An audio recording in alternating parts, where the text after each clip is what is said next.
Okay. Good morning, everyone. On behalf of Strat-Based Institute and the Konrad Adenauer Stiftung, or CAS Philippines, I would like to welcome you all today to today's forum, Building Credible Deterrence Through a Multi-Domain Armed Forces of the Philippines Modernization. I am your host, Claudette Hizon, Executive Director of the Strat-Based Institute. The evolving regional security environment in the Indo-Pacific underscores the growing importance of a credible national defense posture. As gray zone operations, cyber threats, and hybrid warfare continue to shape the modern battlefield, the Armed Forces of the Philippines, or AFP, faces the pressing challenge of transforming into a multi-domain force capable of deterring and responding to both traditional and asymmetric threats. This is why we are honored to be joined today by representatives from the government, military, the academe, private sector, and the diplomatic community to discuss how to better strengthen the country's defense capabilities through a multi-domain modernization. Apart from our speakers, we would like to acknowledge the presence of Her Excellency Yulia Fediv, Ambassador of Embassy of the Ukraine in the Philippines, representatives from the diplomatic community such as Japan, US, UK, Spain, Canada, Taiwan, Vietnam, France, Germany, and EU.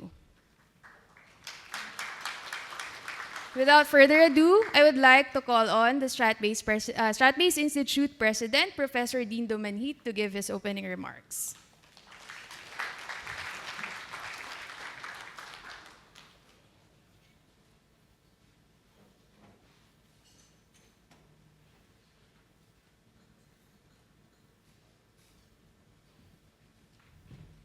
Good morning, everyone.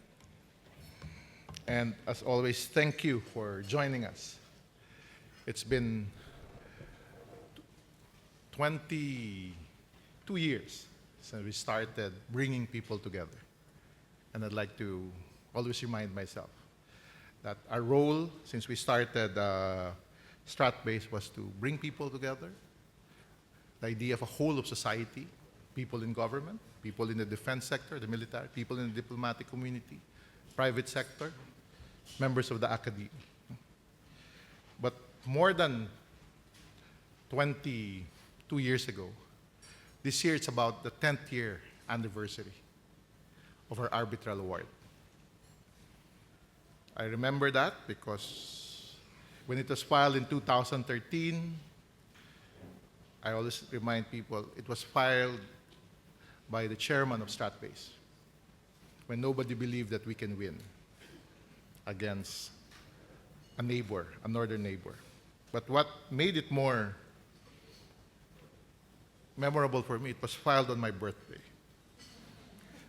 So his joke with me is, I want you to remember Dindo when I filed it. And at that time, we did not know if we will win. Fast forward to 2016, July 12, of course, we won it. And I'm saying this today because this year, as I've said, marks our 10th year. And this is one of our first activity moving to July 12. The idea is to remind the Filipino public, to remind the world of this country that I always call a rising middle power. Yet every day, there are efforts to undermine and discredit the ruling. In recent years, the country has faced sustained asymmetric gray zone challenges across multiple domains. Water cannons and roaming incidents in the maritime space, dangerous maneuvers and flares in the airspace, and information warfare in the digital domain. This line I used when I spoke 7 o'clock in the morning, 7 o'clock evening with the Atlantic Council in Washington, D.C. yesterday. And these challenges are expected to intensify more in 2026. The global security environment is becoming more volatile, ambiguous, complex, and man-made. maybe made by certain presidents from the point of view of some people, made by authoritarian rulers. But we live in this world. At the same time, we see ongoing conflicts and flashpoints. The Russian invasion of Ukraine. We have to remind ourselves of that. Thank you, Ambassador, for joining us. The proxy wars in the Middle East through the years, North Korea's nuclear threat, are contributing to a more competitive and unstable geopolitical architecture. Perhaps most immediate and relevant to the Philippines is China's continued pursuit of its China dream. I remember listening to this speech, reading about it when they called it the Beijing Consensus. And since 2012, President Xi Jinping has framed this vision as the great rejuvenation of the Chinese nation, with the goal of transforming China into an economic, military, and technological powerhouse. Globally, it envisions a transformed global order where China reclaims contested territories, dominates the Asia-Pacific, and shapes international norms. For the Philippines, this makes China's ambition a central security concern. Its expansive maritime claims, gray zone operation, and continued coercion directly challenges our sovereign rights and our maritime entitlements. Against this backdrop, it is important to recognize that defense of our maritime rights is a position firmly backed by the Filipino people. And I've asked this question since 2013. It rises from 73%, which our last survey last year. It even went up to 90% when some of our fisher folks, their boats were rammed a few years ago. But to remind everyone, only 7% are not agreeing. The rest are undecided. And if you want to know where the undecided comes from, it's from our southern islands of Mindanao. Disinformation, misinformation, maybe. This is why what the Philippines urgently requires now is a credible capacity to assert, defend, and operationalize the ruling to ensure that its principles are upheld and its relevance endures in the face of continuing coercion, a position strongly supported by the Filipino people. We should stop talking about asserting our rights. It's about defending it already. The very first few years of hosting events like this, I kept on saying asserting. Even in 2022, when we celebrated that year, we said asserting, but now it's about defending. And our surveys that we ran just last year and is now actually running. We're doing one now all over the country with Pulse Asia. 65% of Filipinos support the modernization of the armed forces. Of course, there are other choices, that's why it's just at 65%. 51% would say we need to reinforce alliances and elevate partnership. And 33% support the establishment of defense and security agreements with like-minded partners. It shows that the actions taken by our armed forces, by our defense establishment, also reflects what the people wants. Last year, we took note that the Philippines conducted the most number of maritime exercises in its history. A total of 20 bilateral and multilateral maritime exercises were conducted with like-minded partners, namely the United States, Australia, Japan, Canada, France, New Zealand, and India. This year, we continue to see the same momentum. The Philippines has sustained and expanded its engagement with like-minded states through more maritime cooperative activities and more complex multilateral exercises, such as the recently concluded Balikatan exercises. I'm losing slides because of so many exercises. It adds to my slide. Imagine if I go back to 2022. But I cannot go back to 2016 to 2022. Nothing was happening at that time except swarming of Chinese vessels in the West Philippine Sea. As the Philippines faces mounting economic, governance, and security challenges, In an increasingly volatile Indo-Pacific, we published this book. We need a strategic roadmap for strengthening national resilience, safeguarding economic sovereignty, and guiding long-term policymaking beyond electoral cycles. We try to go beyond 2028 elections. We go beyond the political noise, just like what we saw, watched, heard last night. We emphasize the urgency of moving beyond short-term responses towards sustained strategic thinking. That's what we need in this country.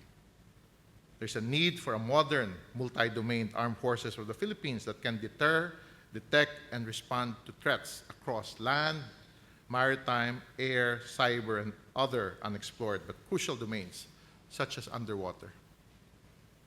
The modern battlefield is now multi-domain, highly technological, and constantly evolving, demanding faster, more integrated, and more adaptive defense capabilities.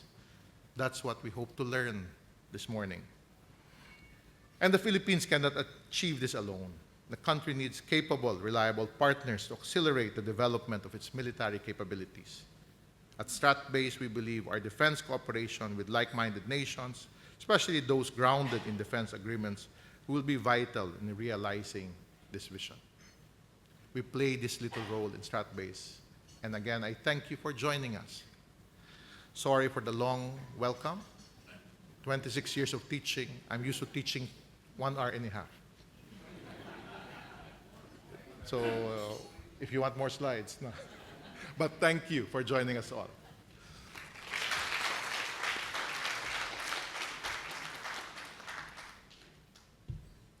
Thank you, Sir Dindo. To set the tone for today's discussion, we are honored to have with us the Ambassador of the Embassy of the Federal Republic of Germany in the Philippines, His Excellency Dr. Andreas Pfaffernoschke.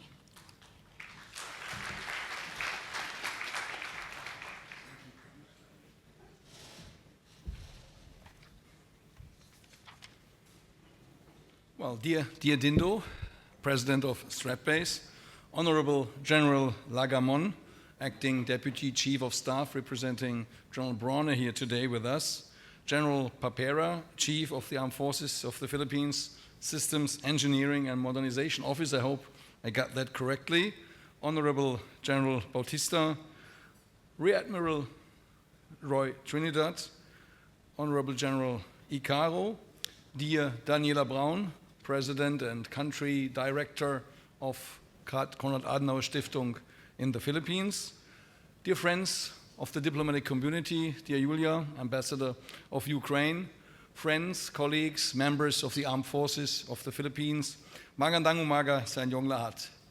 Let me start by thanking StratBase and Konrad Adenauer Foundation for organizing this very important forum on a subject which could not be more timely. And thank you for giving me the opportunity as Germany's ambassador to share with you some thoughts on today's topic. Credible deterrence. Deterrence, for me, as a German citizen, was a catchword in the 80s of the 20th century, the last years of the Cold War. Nuclear deterrence, middle-range rockets, second strike capacity, all those were key to our military doctrines during Cold War. And then deterrence, credible deterrence, disappeared after the Berlin Wall came down and Germany was reunified and we thought to live in a century of peace. Today, building deterrence, credible deterrence, is back on the international agenda. And it is back in Germany as well as in the Philippines. Dear friends, the reasons for that are obvious. Our security is at stake more than many decades ago. In Europe as well as in the Indo-Pacific. A world order based on generally accepted rules, an achievement that both our countries, Germany and the Philippines, stand for and have been advocating for decades, is under massive pressure. In the South China Sea, regional security is threatened by China, which is challenging the Philippine EEZ and not accepting the arbitral award of 2016. whose 10th anniversary we will be celebrating in roughly 2 months from now. And Dindo already referred to that very much, and I'm looking forward to the event that will be organized by StratBase on July 10th. Dear friends, in Europe, Russia's war of aggression against Ukraine has exposed us to a military threat we long thought to have overcome. Since more than 4 years, Russia is challenging the world peace order. Russia's military buildup is threatening Europe and the world. We must resist any attempt to change borders by the use of force everywhere in the world. The support for this war by some countries, unfortunately including in Asia, demonstrates how closely our security in Europe is intertwined with security in the Indo-Pacific. Let me again also take this opportunity today to thank the Philippine government for their steadfast political support in countering Russia's military aggression. In addition, Germany's strategic situation has changed due to rising doubts about the long-term and steadfast commitment of one of our long-term allies, the United States of America, to defend Germany's territorial integrity and sovereignty. The recent decision to withdraw at least 5,000 soldiers from Germany is proof of a tendency that has emerged in recent years and forces us to reorganize our defense and therefore our deterrence much more with our own capacities and with our European partners. Having said that, nevertheless, NATO remains, of course, the backbone of our security and defense. Let me say a few words about Germany and where we are when it comes to deterrence, credible deterrence. Germany has taken decisive steps to upgrade our military capacities. The portion of GDP to be invested in defense has been increased or will be increased from 2% to 5% in accordance with NATO rules. A special budget allocating 100 billion euros for the defense within the next 5 years has been set aside. We have reintroduced recently military service for young men, for now on a voluntary basis. And we have developed a new military strategy, and we are reaching out to new partners. In this context, Ukraine is on the way to become a very valuable new partner, and I'm happy to have Yulia here today, not as a recipient of military assistance and equipment, but as a provider of security due to its very advanced knowledge of drone technology and the way drones are used in modern warfare. I can share with you that recently my defense minister, just a week ago, was in Kiev with his Ukrainian colleague, and exactly this issue was very high on the agenda. So new alliances, new partners, new technologies. Dear friends, the military strategy developed for the first time in Germany describes Germany's military strategic threat environment and how Germany's federal army, the Bundeswehr, will address it. Let me share some more details on Germany and how we react to the new threats and challenges. Within the military strategy, the capability profile is the Bundeswehr's, Federal Army's, central planning document for the coming years. It defines the capabilities our army must possess to defend our country, its citizens, and our allies. German security and defense policy remains conceivable only in cooperation with our allies and partners. The Bundeswehr will remain an army within the alliance. The burden within NATO will increasingly be shifted from the US to European shoulders. In the future, the European pillar of NATO must be able to bear the main burden of conventional deterrence and defense on our continent. Germany is making a determined and active contribution to this.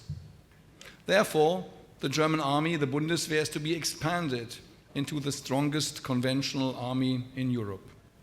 This expansion will take in 3 phases. The immediate priority is to increase the deterrence and defense capabilities as quickly as possible by 2029.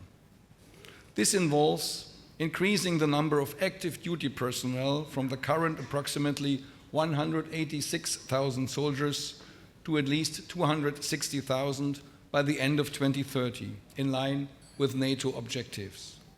At the same time, the reserve, as an integral part of the armed forces, is to be increased from the current 60,000 to at least 200,000, thus contributing to the increased operational readiness of the Bundeswehr. All units and all military personnel, of course, will be fully equipped. As part of the comprehensive reform process, the civilian administration has also been adapted and streamlined. Procurement procedures, for example, have to be revisited and accelerated.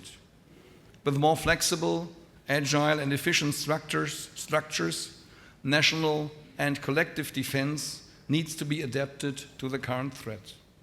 To this end, also planning and operational command have been consolidated, the branches of the armed forces have been reorganized, and the joint support area has been established.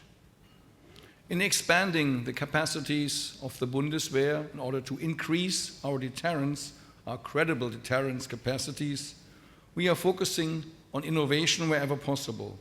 This applies to weapon systems, I already referred to Ukraine, and drones, as well as to the training of our soldiers. Again, the goal of all this is to jointly prevent military escalation through credible deterrence. And here we are back to what I said in the beginning about the situation in the 80s of the last century, where deterrence was key to avoid war. This is more on the agenda again than ever before.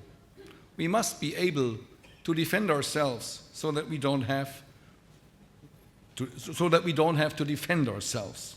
We have to be able to defend in order not to be in need to really defend ourselves. That's what I wanted to say, sorry. European allies within NATO will assume increasing responsibilities for their own security. Now, some words on the Philippines, although there are many people in this room, probably almost everyone, who is much better positioned than me to talk about the threat perception and the state of play of the modernization of the Philippine armed forces than I would ever be. That's why I will be short on that, because I trust everybody here in the room is better positioned. The armed forces of the Philippines, dear friends, are undergoing one of their most significant transformation to be prepared for current and future challenges. I see the comprehensive archipelagic defense concept built around archipelagic defense as the core element, as a central pillar of its transformation, as it constitutes a significant shift to a more maritime-centric approach in order to secure your own exclusive economic zone. Our Philippine friends, you, are investing more and more into defense, and procurement for more much-needed modern equipment is underway, and also I'm happy that Germany is a partner in that and is considered to be a partner. We are in talks about also equipment being delivered from Germany. Germany sees the Philippines as an important strategic partner in Southeast Asia, and we are working with our Philippine partners in various areas to further intensify cooperation between our countries. As you know, our two countries have recently, a year ago, in May 2025, ratified a defense cooperation agreement. And I can share here in this room, my dream is that we will soon start to negotiate a full visiting forces agreement, as it has been done with other countries in Europe, like France recently. Friends, dear friends, the bilateral cooperation between the armed forces of the Philippines and the German armed forces has been increasingly growing for more than 3 years in a row. Our bilateral partnership was introduced in 1979 when the first officer of the Philippine Armed Forces took part in the German General Staff Course, marking the beginning of a bond that has strengthened over the past 50 years and is a proof to our shared dedication to security, knowledge exchange, and professional growth. Germany has also increased participating in exercises.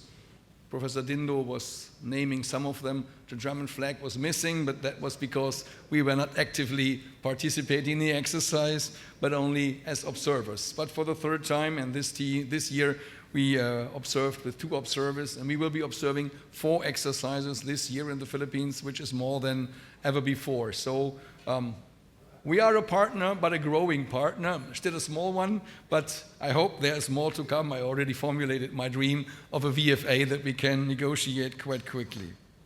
Dear friends, modernizing armed forces can hardly be achieved in isolation.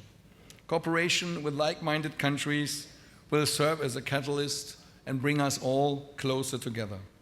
Germany is very open to intensify its cooperation with the Philippines, sharing best practices and reform methods, but also cooperating in procurement and training. And I think everybody in the room here is well aware of that.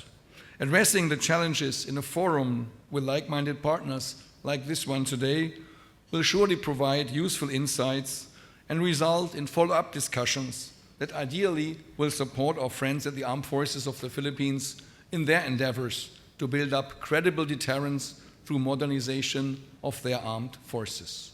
I wish us all fruitful discussions today. Let me again thank StratBase and Konrad Adenauer Foundation for bringing us together here today and for organizing this event. Maraming salamat po. Thank you very much.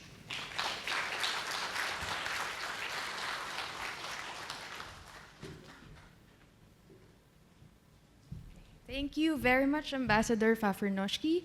General Romeo Bronner would have wanted to join us today. However, he was asked by the new National Security Advisor to accompany him to a business sector speaking engagement. To deliver his speech, we are honored to have with us the Acting Deputy Chief of Staff and Commander of the Civil Military Operations Command of the Armed Forces of the Philippines, Lieutenant General Arvin Lagamon. Please give him a warm round of applause.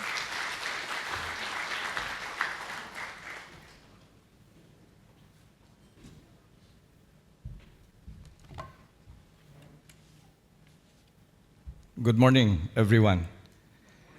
Of course, first of all, I would like to really convey the personal apology of our Chief of Staff for not being here with us today.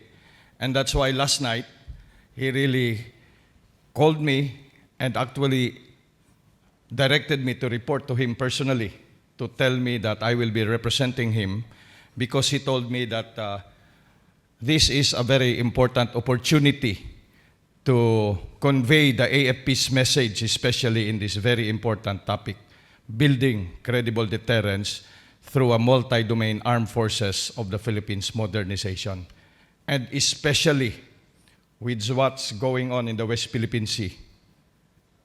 The daily illegal, coercive, aggressive, deceptive, destructive, and bullying in the West Philippine Sea, and their use of sharp power through their United Front works and their malign information and foreign influence information. And that's why he said, you should be there and convey our message. And that's why our Chief of Staff of the AFP always tell us, in the members of the Armed Forces of the Philippines, that we should have a mindset that we are already at war. Not yet a kinetic war, but the political war, the economic war, and more importantly, the cyber and informational war is already going on. And for us, as I've said, this is a very important opportunity to convey our message to all of you, our partners, our friends, our supporters, our stakeholders, because security is the concern of everyone. So to the distinguished members of the Diplomatic Corps, fellow public servants, representatives from StratBase Institute and the Konrad Adenauer Stiftung, esteemed defense and security experts, partners from industry and academe, ladies and gentlemen, once again, good morning. Magandang umaga po sa ating lahat. We gather today at a time when the security environment around us is becoming more and more complex, more interconnected, and more demanding for every nation that values sovereignty, stability, and peace. the challenges we face are no longer confined to a single domain. Threats now move across the maritime, air, land, cyber, space, information, and cognitive environments at increasing speed and with greater coordination. Gray zone operations test national resolve without openly declaring conflict. Cyber intrusions can disrupt critical infrastructure without a single shot being fired, and disinformation seeks to weaken trust from within. And coercive action at sea continue to challenge international law and rules-based order. In this environment, deterrence cannot be symbolic. It must be credible. And credible deterrence is not built on rhetoric. It is built on capability, readiness, interoperability, national resolve, and the demonstrated ability to operate effectively across domains. That is precisely why the Armed Forces of the Philippines continues its transformation toward a truly multi-domain force. The modernization of the Armed Forces of the Philippines is no longer simply about acquiring platforms. It is about building an integrated defense ecosystem capable of sensing, deciding, communicating, maneuvering, and responding across the entire operational environment. It is about ensuring that our air, land, maritime, cyber, space, and information capabilities operate not separately, but as one coherent, mutually reinforcing force. This transformation is guided by our comprehensive archipelagic defense concept and operationalized through our campaign plan, Tatag Kapuluan, which reflects our shift towards an externally oriented defense posture appropriate for an archipelagic nation.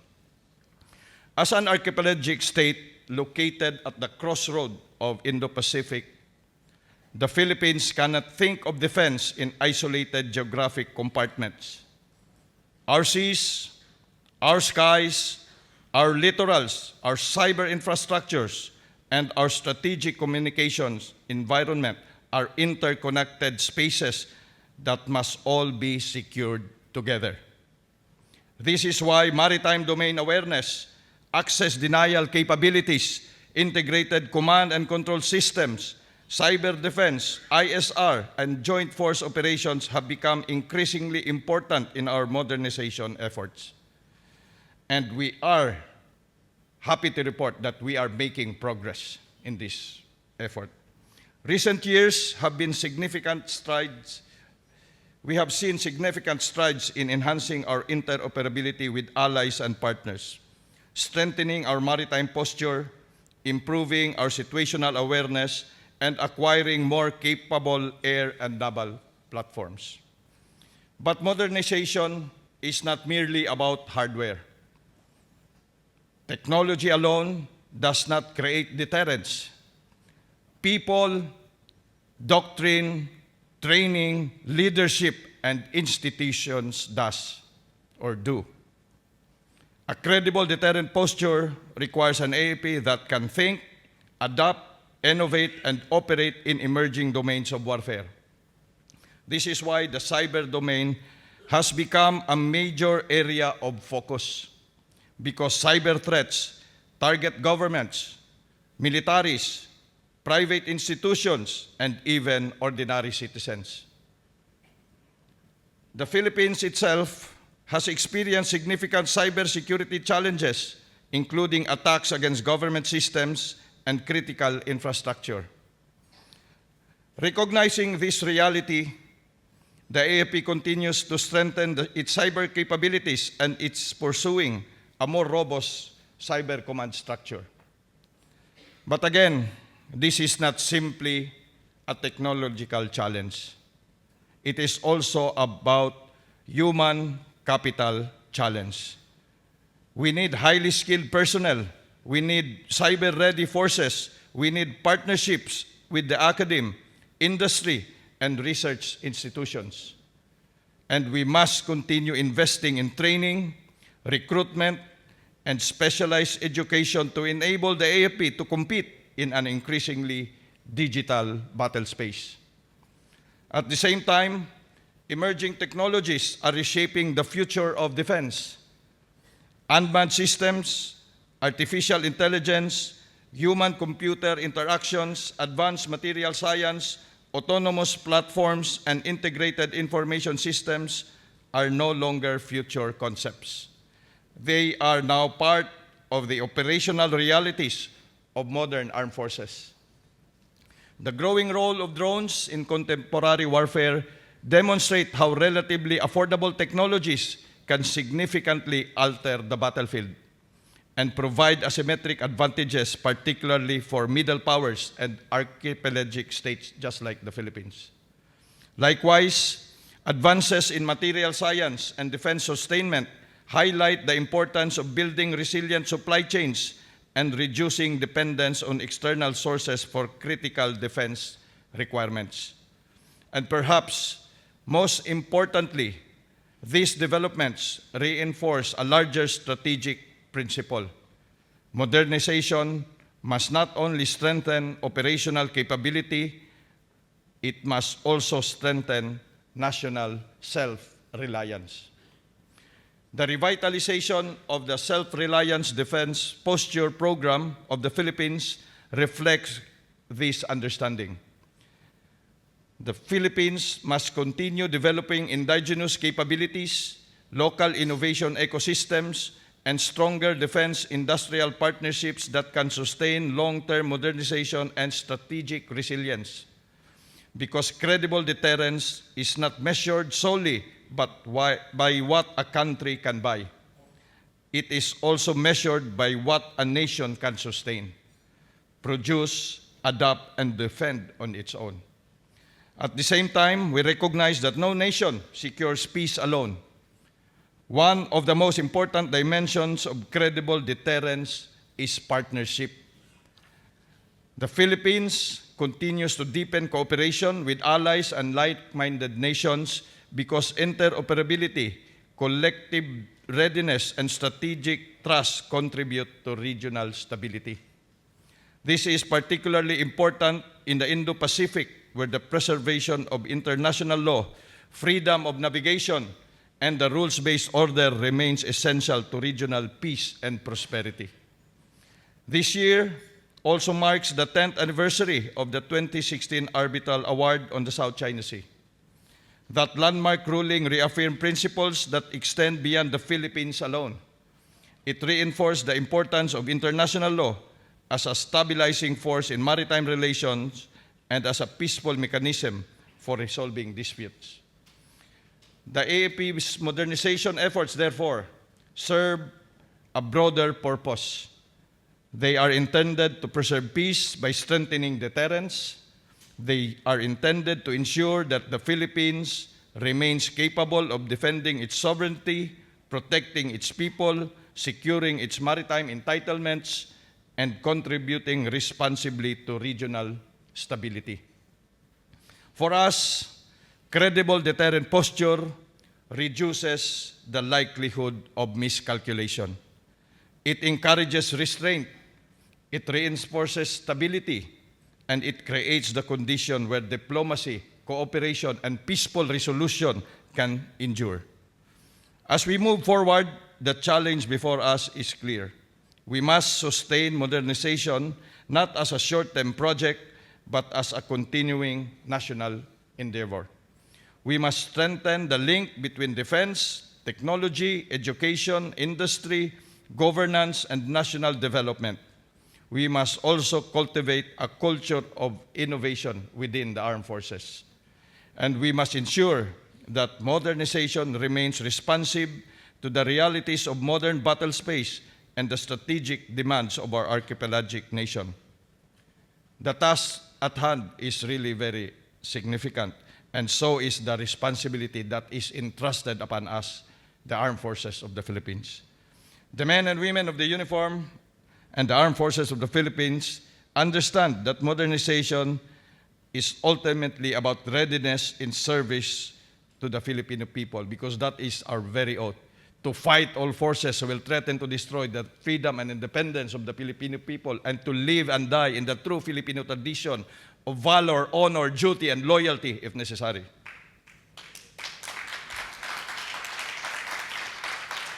It is about ensuring that in times of uncertainty, the nation can rely on the armed forces that is capable, professional, interoperable, and prepared. An armed forces that can operate across domains, and armed forces that can adapt to evolving trends. An armed forces that remains firmly committed to its constitutional mandate to protect the people and secure the state. Allow me to end with this. Credible deterrence is not built overnight. It is built steadily through vision, investment, discipline, innovation, partnership, and more importantly, national unity and social cohesion. We may be divided politically, culturally, religiously, but when it comes to the defense of this country, we should be united as a people. We should have that compelling ideology to fight for this country. As we continue this journey of transformation, the Armed Forces of the Philippines remains committed to building a multi-domain force that is not only modern in capability, but steadfast in purpose. A force prepared not only to confront the challenges of today, but to secure the future of our nation and contribute to a free, open, stable, and rules-based Indo-Pacific. Once again, thank you very much to all of you. Maraming salamat po. Mabuhay po ang Armed Forces of the Philippines. Mabuhay ang Pilipinas!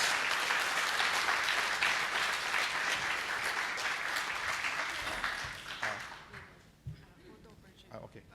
We call on Professor Dindo, Ambassador Fafernoshki, and Ms. Daniela Braun, Executive Director of the CAS Philippines, for a quick photo opportunity.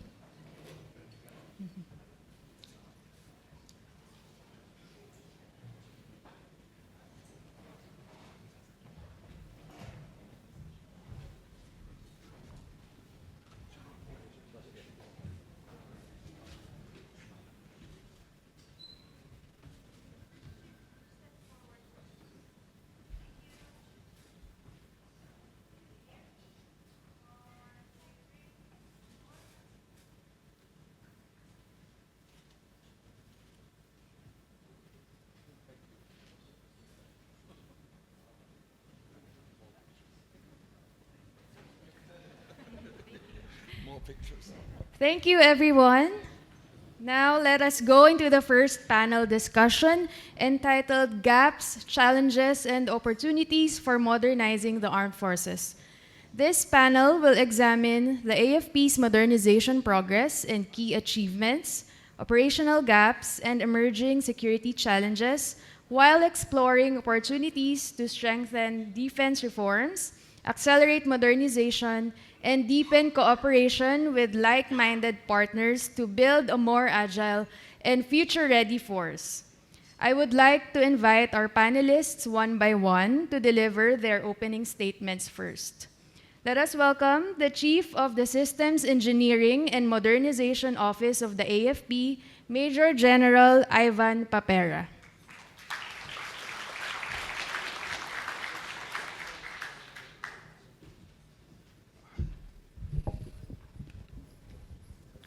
Good morning, everyone. Apologies to all the dignitaries. I'll skip with the formal greetings because 5 minutes of opening statement is very challenging when you talk about modernization. Anyway, after this, one favor. Please do not ask why about the Marines in the Senate last night, because I believe the President elaborately explained it, okay?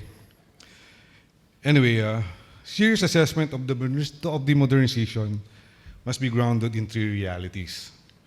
First, the structural gaps that we previously and continuously faced. Second one is the operational and systemic challenges that constrains its implementation. And lastly, the emerging opportunities that can fundamentally reshape the trajectory of our modernization. On gaps, of course, the most persistent constraint is financial.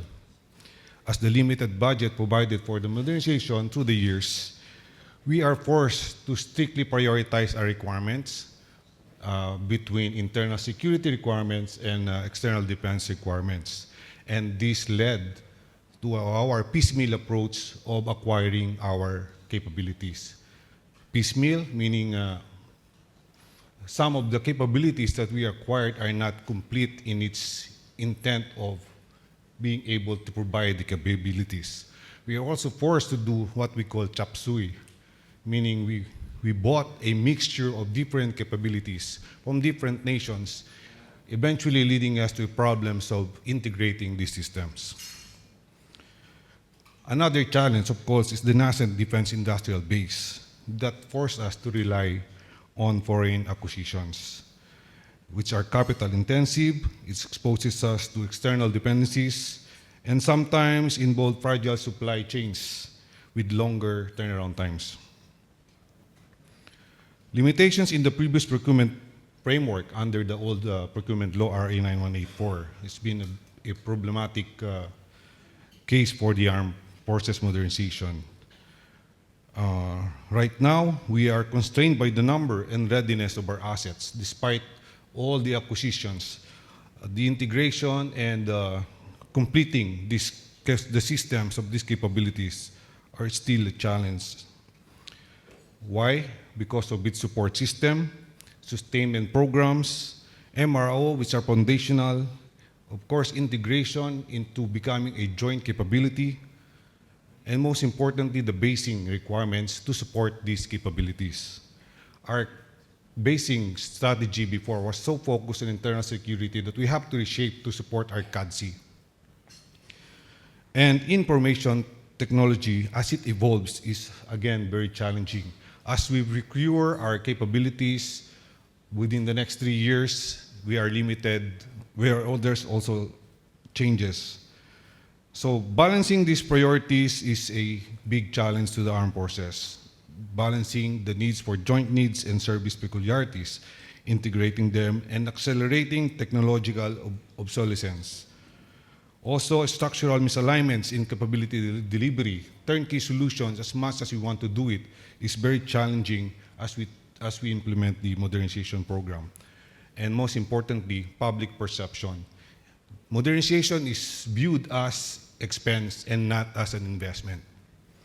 So we have the opportunities now that the national government, the president is very supportive.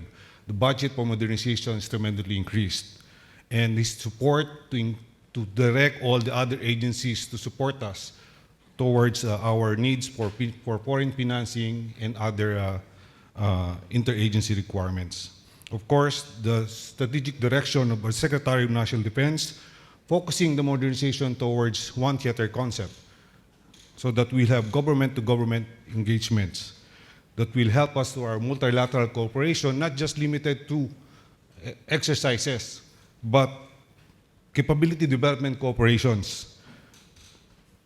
And of course, the jointness towards cyberspace and emerging technology. This is the foremost priority of the President, of the Secretary. Of course, our policy changes, the new procurement law, the new SRDB law, these are opportunities that we must take advantage of. So taken together, these developments suggest that the Philippines is transitioning from a purely procurement-driven model towards a more integrated capability development. So to conclude, the key question for us is no longer whether we need modernization. That has been settled by strategic environment we all observe. The real question is, we need a modernization that can align policy, procurement, industry, finance, and operations into a coherent system that delivers credible deterrence for the armed forces across all domains. The answer will depend, of course, on how honestly we confront these gaps, how creatively we address these challenges, and of course, how decisively our government and the defense and armed forces institution seize these opportunities together. So thank you at mabuhay po tayong lahat.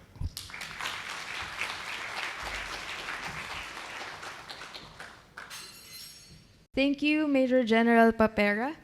For our next speaker, we are also honored to have with us General Emmanuel Bautista, non-resident fellow of the Strat-Based Institute and former Chief of Staff of the Armed Forces of the Philippines.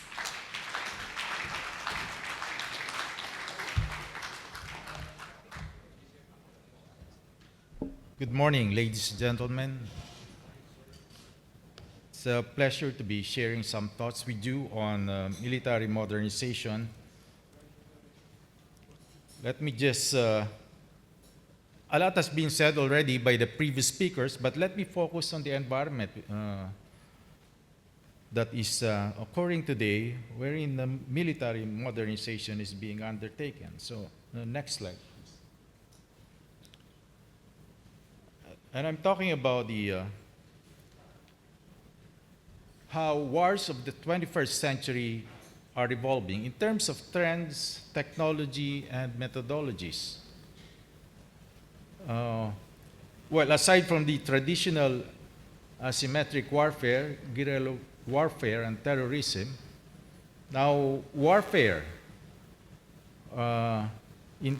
in terms of asymmetry is all about low-cost solutions to address expensive technology, and we're seeing that happening in the wars that are raging right now.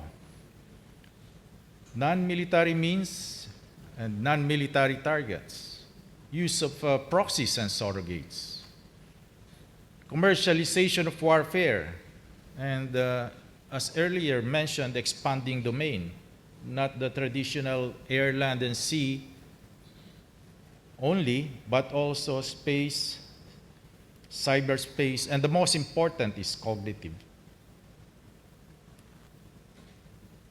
Warfare has always been shaped by emerging technologies. Historically, we've seen that throughout the history of war. And technology has and can determine the outcomes of war. The difference now, it is evolving at a very fast pace, unlike in previous years. So we see how fast technology is changing, how fast it is affecting the conduct of warfare. In fact, it has the ability to revolutionize warfare. We're talking about AI, Internet of Things, 3D printing, genetic engineering, quantum computing, information technology, space and satellites, etc. How they influence the conduct of warfare. Also, evolution in terms of methodology. We've heard about hybrid warfare, unrestricted warfare, gray zone, how not just military but other means are being employed to wage war. And as earlier articulated by the statement of the Chief of Staff as relayed by General Lagamon, we are in fact in a war right now, not necessarily kinetic military war, but in other domains. But having said that, today's warfare, the latest developments, kinetic war in Ukraine, in Europe, in the Middle East, well, the use of kinetic military force even in South America. Will the Indo-Pacific be next? Transitioning from gray zone, hybrid to kinetic military war. So is that the evolving trend now of the 21st century? But how are we preparing for that? How is our military modernization attuned to that? Well, our modernization program, circa 1995, revised in 2012, remains to be major service-centric,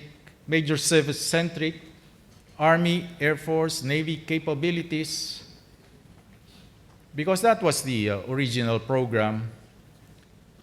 mostly focused on equipment acquisition, still the funding at least, while we try to look into the other aspects of modernization, it is mostly focused on equipment acquisition. And it was initially based on the previous strategic landscape. We are tweaking it. Surely we're tweaking it, but are we doing that fast enough? As there remains to be gaps in those programs. And so, ranging the modernization program to how wars of the 21st century are evolving, we need to really align and make the modernization program more responsive. In terms of addressing the gaps pointed out earlier, but let me emphasize the cohesiveness. We would rather have a joint capability development rather than centered on major services capabilities. And addressing the gap between modern technology and legacy equipment. The time gap, as I said, the evolution is going on at a very fast pace. The gap in funding versus the cost of modernization, and between what is needed and what the economy can afford.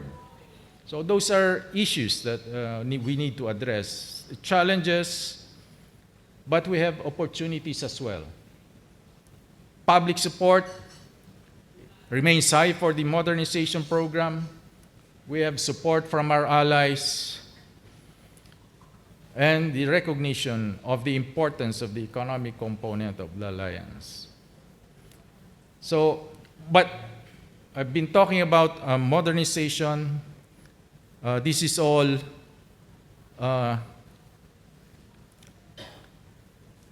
needed to address 21st century warfare. Again, the purpose of military modernization and capability development is deterrence. But the caveat is capability development is meaningless unless we consistently demonstrate the will to fight for our rights, the most important requisite of credible deterrence. So with that, thank you, and I welcome your questions, clarifications later.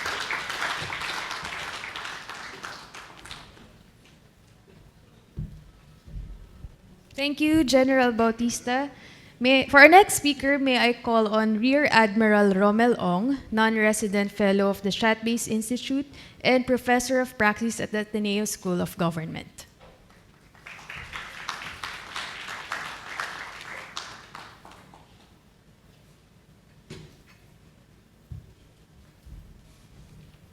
Right, 5 minutes.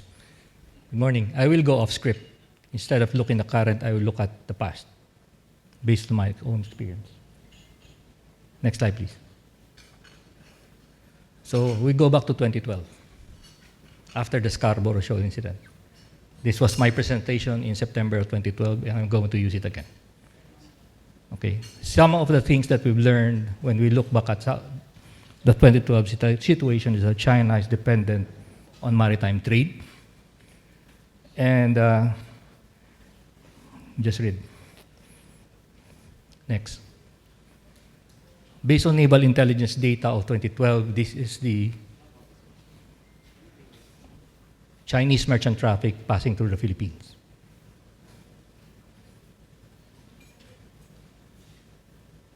Next. This is the port of call, last port of call. Again, naval intelligence data of 2012. So all traffic passing through the Philippines in 2012 either comes from the Philippines, Australia, or Indonesia. Next. Those coming from China, and next port of call goes to Philippines, Australia, and Indonesia. Next. This is not my framework. This is from Milan Vego. He's a professor, our professor at the U.S. Naval War College. He's the guru of naval operational art.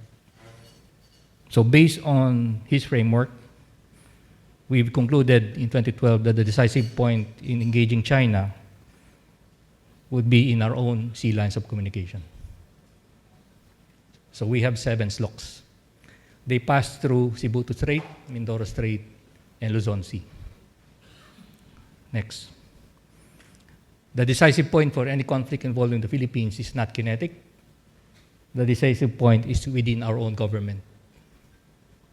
So we, in 2012, already predicted influence operations will happen.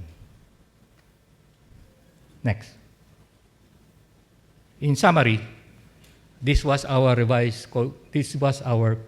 course of action in 2012 to conduct synchronized diplomatic, informational, military, economic actions against Chinese strategic critical vulnerability to shape its behavior to be favorable to Philippine long-term core interests.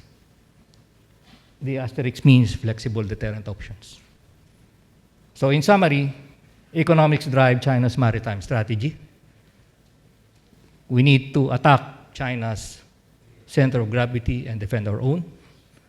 China needs to trade, and that is its vulnerability. 3 warfare is being employed against national leadership and decision-making processes. And Philippine naval strategy should evolve over time as it upgrades capabilities. We need to develop an interagency maritime strategy. So these were our conclusions in 2012. Next. I developed this framework when I was the N3. So this was the basis for our capability plan in 2016. I was the N3 in 2014. So if you look at this, we're looking at cooperation, awareness, operations, and sustainment across the spectrum of conflict from peace, crisis, to war. And in wartime, our focus is on sea and aerial denial. Next. As I've said in different fora, I have not read the CADC. Okay? So I am not aware of the content of CADC, but based on what is available in social media, this is what I believe would be the framework for a CADC. Basically the same as what I did in 2014, with just some minor adjustments. So it looks at cognitive, these are the domains of warfare from space, air, sea, cyber, and cognitive. And it looks at different spectrums from types of cooperation, joint counterintelligence information operations for FIMI, a joint C4-star information assurance capability, and a defense industrial base supply chain resiliency component.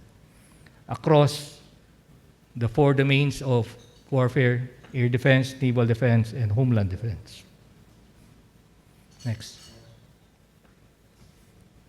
So from the balcony, or from the stage, we need to look at the alignment of strategy, people, organization, and capabilities. So in terms of strategy, we need to align and synchronize our DIME, meaning our diplomatic, information, military, economic levels of power. CADC as a part of national defense strategy and national military strategy. And an interagency collaboration with different departments of government. In terms of people, we need a succession management plan, and we need to bring back the warrior ethos among our senior leaders. Okay. In terms of organization, force structure for future scenarios. Okay. So our organization is not supposed to fight the previous war. Our organization should be postured to fight the future war. Legacy organizations impede the development of agile organizations. And lastly, capabilities, strategy as driver of acquisition policy is required. Alignment of SRDP law and revised AP modernization law is required. Public-private sector collaboration is a must. Wish list mindset versus purposive acquisition is a challenge. And lastly, we need a D&D DTI policy alignment. I think that's the last one. Thank you. Good morning.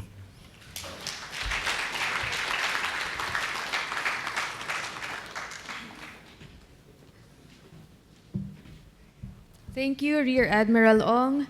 Lastly, let us give a round of applause for the spokesperson for the West Philippine Sea and former Inspector General of the Philippine Navy, Rear Admiral Roy Trinidad.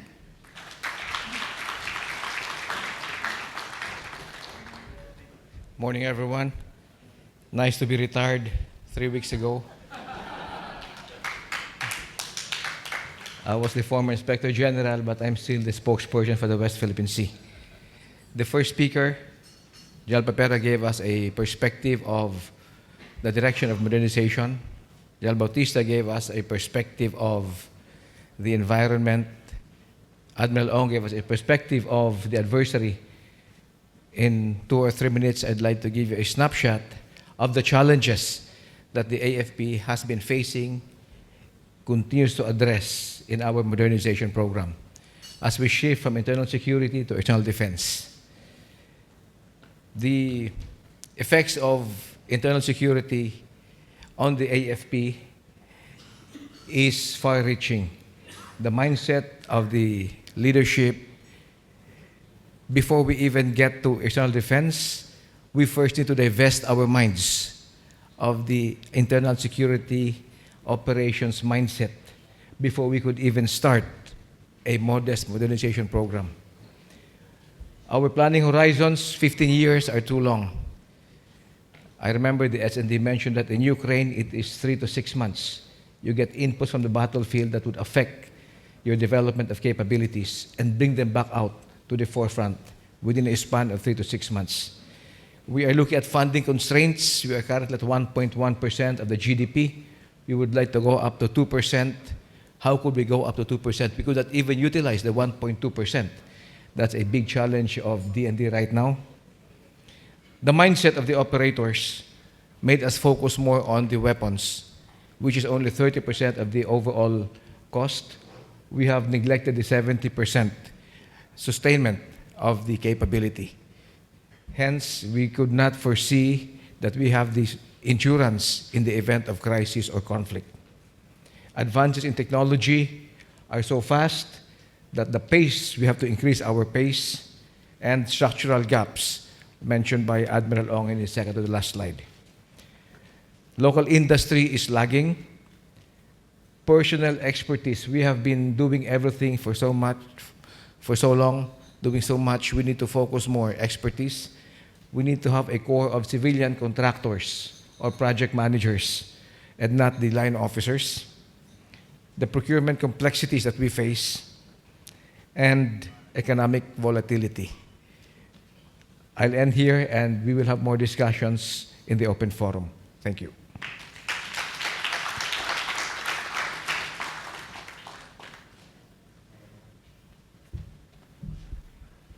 Thank you, Rear Admiral Trinidad. May we call back Major General Papera, General Bautista, Rear Admiral Ong, and Rear Admiral Trinidad to join us for a panel discussion. Mr. Don McLean Hill, non-resident fellow at the Strat-Based Institute and lecturer at the De La Salle University, will be moderating this panel. Don, please take the floor. Thank you.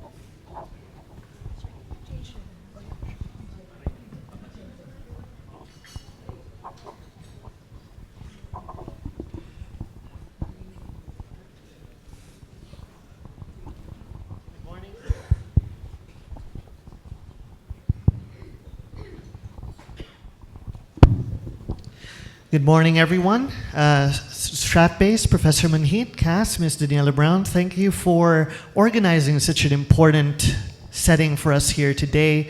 Excellencies, distinguished guests, good day. It is a great honor to be a moderator to such a powerhouse of a panel here this morning. And We have a lot to talk about given the limited time that we have, so we'll try to squeeze in as much as we can, along with participation from the audience as much as possible as well. Now, we come against a backdrop of a very uncertain geopolitical landscape, and as mentioned by the distinguished speakers earlier on, the most acute challenge that we are facing today is the belligerence of an expansionist China with illegal ambitions towards our lawful waters. And along with that, of course, would be the external shocks coming out of different parts of the world, both traditional, non-traditional, as we all could administer as hybrid in different forms and in different domains. Now, for our distinguished panel here today, I have a number of general and specific questions that I'd like to ask. For the first general question for the entire panel, now when we talk about modernization, military modernization, it is much more than just acquisitions, it's much more than just purchases of equipment. And it also involves not just internal resilience, but also partnerships.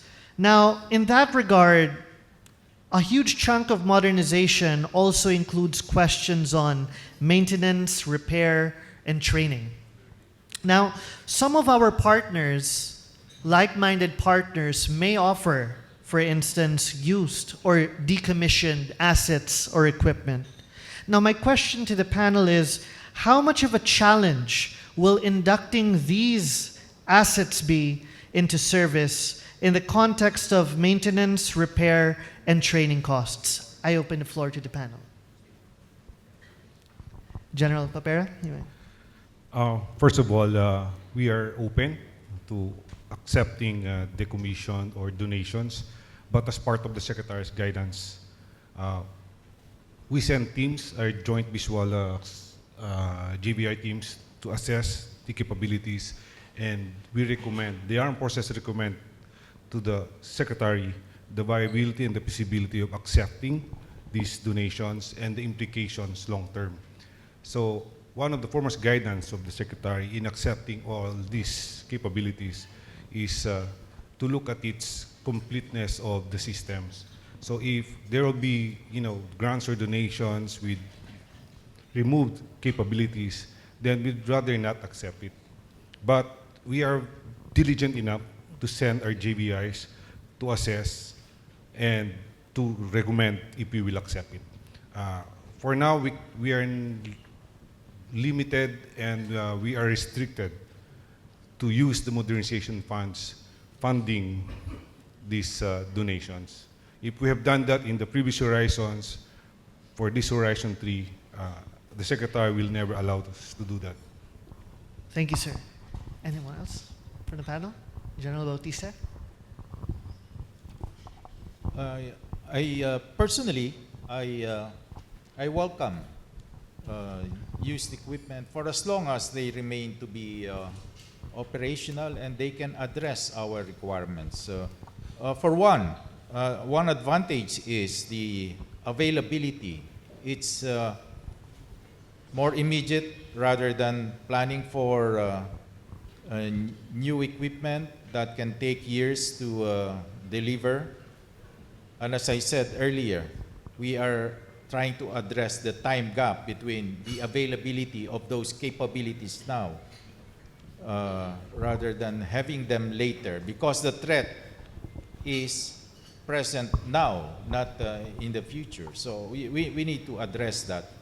Two, in terms of our budgeting system, it is easier to request for maintenance and operating budget versus requesting for a huge capital outlay, as we have experienced in the implementation of our modernization program. So that I'm emphasizing the most important advantage for us is the time. We need the capabilities now. It is good if we get more modern, newer, more capable equipment, but if that will come years later, that is a disadvantage to us. Thank you, General. Admiral Trinidad? Yes, thank you. Among the factors being considered at DND is the ease of integration of these capabilities, the ensuring that the logistics chain of the spares of the weapon system would still be there. We have been the receiving end of donations of foreign military sales. We don't want in the future to have, a large number of different weapon systems. That would mean a diversified supply chain. So having a smaller number of capabilities would ensure that sustainment would be easier. These are some of the factors being considered at DND. Thank you, Admiral. Admiral Ong. You have to answer two questions. Number one is quantity versus quality question. So if we need more ships now rather than later, then quantity means you have to get it get it where you can get it actually. But my solution to quantity is actually build our own shipbuilding capability and build it here. The second question is the high-low question.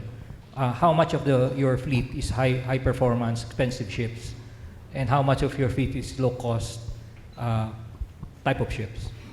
And that mix, if you want more of the low budget, low performance ships, then you can get it anywhere. So those are the questions that need to be addressed: is the quantity versus quality question, and how do you post your fleet in terms of high-low differentiations. Thank you very much, Admiral Ong. And that was, in fact, very enlightening, especially since this debate props up every now and then, given the flow of our potential acquisitions and the trajectory of our security and defense partnerships. We talk about arms trade as well. Now I'd like to go to the specific questions addressed to our specific distinguished panel members here. And I'd like to kindly start with General Papera.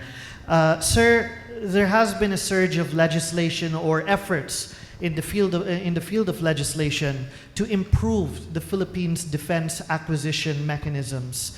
If we look into the 2026 General Appropriations Act, there is a provision on foreign and domestic finance arrangements. We talk about loans, grants, credits, lines of credit for AFP modernization. So, General, my question here is, what is the current status of this as far as the implications are concerned, the operationalization of this, and what are the possible conditions or requirements the administration may look at when considering these foreign proposals? Sir. First of all, we thank the President and the national government and the Congress for allowing us to add that provision.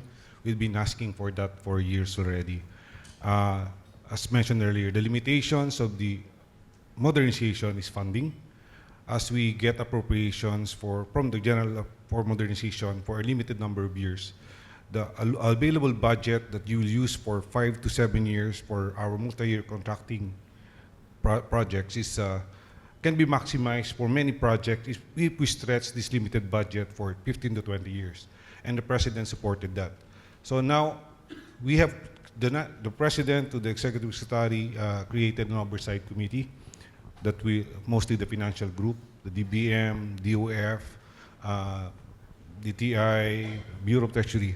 So the financial push for loans for the modernization cannot be done by the Armed Forces and the Defense Department. So we need an interagency approach to that. And the DBM and the DOF is very actively supporting us in this. So we have created technical working groups. There are several projects already for under Horizon 3 that we already recommended and is being reviewed. Aside from the foreign financing, we are also pushing for domestic funding. We have met associations, banking associations of the Philippines. They have enough funds to support the modernization. Unfortunately, the provisions of our central bank or treasury for local loans from the local banks, where all government agencies except GOCCs are not allowed to entail loans from our local banks. So those are the provisions, those are policy changes that the government need to address so that the Armed Forces modernization can also avail of domestic funding. And that's our that's the next step that we're looking forward to address. Yes, the foreign financing now is just a inch away from being implemented, and we're looking forward to that. The SRDP law has a foreign financing scheme also. However, it's limited to developing an industry. But in a way, the mechanisms, the fundamental, the structural processes and procedure that will be implemented there will also help the modernization and also the industry in the future. Thank you. Thank you very much, General. You've provided a very nuanced understanding of this, which is very important for us all here today and would benefit us greatly here. Next, I'd like to turn to General Bautista. Sir, your leadership of the AFP, your experience during this period, the question I'd like to ask is, what lessons could be drawn from that period towards the current situation now? What are likely to remain the same in terms of modernization goals, and what are likely to, to witness some sort of change as far as the modernization process goes? The issue of AFP modernization has always been funding, availability of funding. But considering also what we can afford versus what we really want to have, that is an issue that we always confront, even to date. So, as I said earlier, the trends in the warfare, while technology is very important in the outcome of wars, but lately we are seeing low-cost solutions prevailing over high-cost technologies, as we have seen. So perhaps that is a more practical thing for us to do. Low-cost solutions doesn't have to be the latest technology, but something that is practical, affordable, soldier-proof, that our ordinary soldiers can employ. Note that sometimes we buy high-tech equipment, but we are not able to optimize the utilization of those because our soldiers still lack the technical expertise in terms of high technology. And we're seeing that in some of our acquisition versus something more useful, more practical, more affordable. So I guess that's something that we can learn from based on the history of our implementation of the modernization program. Fantastic. Thank you so much, General. Now I'd like to kindly turn to Admiral Ong. Sir, your work on sea denial has been very insightful, especially for me. And you've written about sea denial. You've talked about it in your presentation. Sea denial has also been mentioned on several occasions. My question, sir, is how can the Philippines pursue its modernization roadmap based on a robust sea denial strategy? How would that look like, given that, sir? The Navy Capability Plan of 2016, which I wrote, was actually grounded on sea denial, which means acquiring asymmetric capabilities to target adversary weakness, not adversary strength. And that was the basis for the acquisition of the BrahMos anti-ship missile and our attempt to acquire a submarine.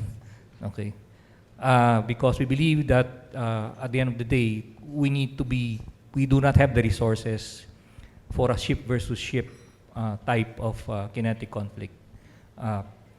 Later on, with the advent of drones and based on the experience in the Ukraine-Russian conflict, we will also look at drones to address what we call low-cost targets, okay, like militia vessels, okay, which are using expensive missiles would be not good for ROI.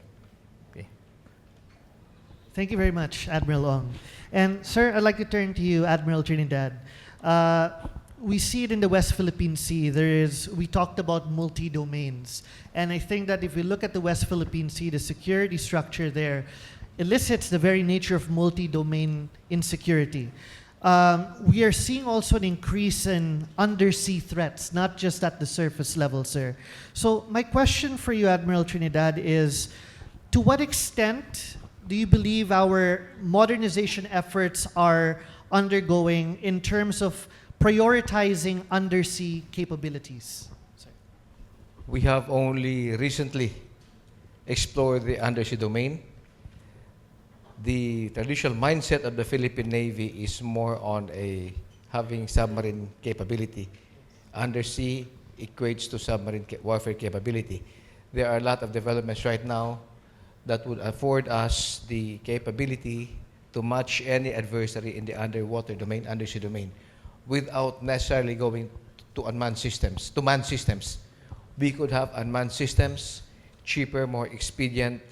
The social cost of conflict will not be there, or even through accidents. And historically, a lot of accidents have happened in developing submarine warfare capability. But I would like to say that the awareness is now there, not only for conflict or crisis, but even in peacetime, we need to have the capability to be able to secure and protect undersea cables, submarine cables, which is now recognized as a critical government infrastructure. And we have seen threats to that in the European theater and even in the Taiwan Strait. Thank you very much, Admiral. And that is very important, the points that you've raised, given, of course, that China has also been developing its own advanced systems, offensive systems to disrupt undersea cables as well. So this is very important. For now, before I'd like to go to my next set of questions, very briefly, I'd like to see if there's anyone here that would like to ask any particular questions to our distinguished panel members. Before I go on to my next question. Yes, we have one. Two, perhaps we could get three. Okay, we have the third over here. So could I kindly request for the mics?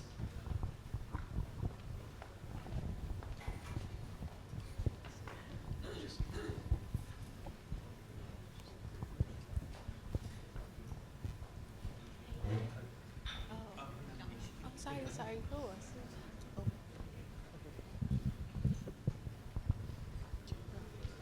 I think there's some over there.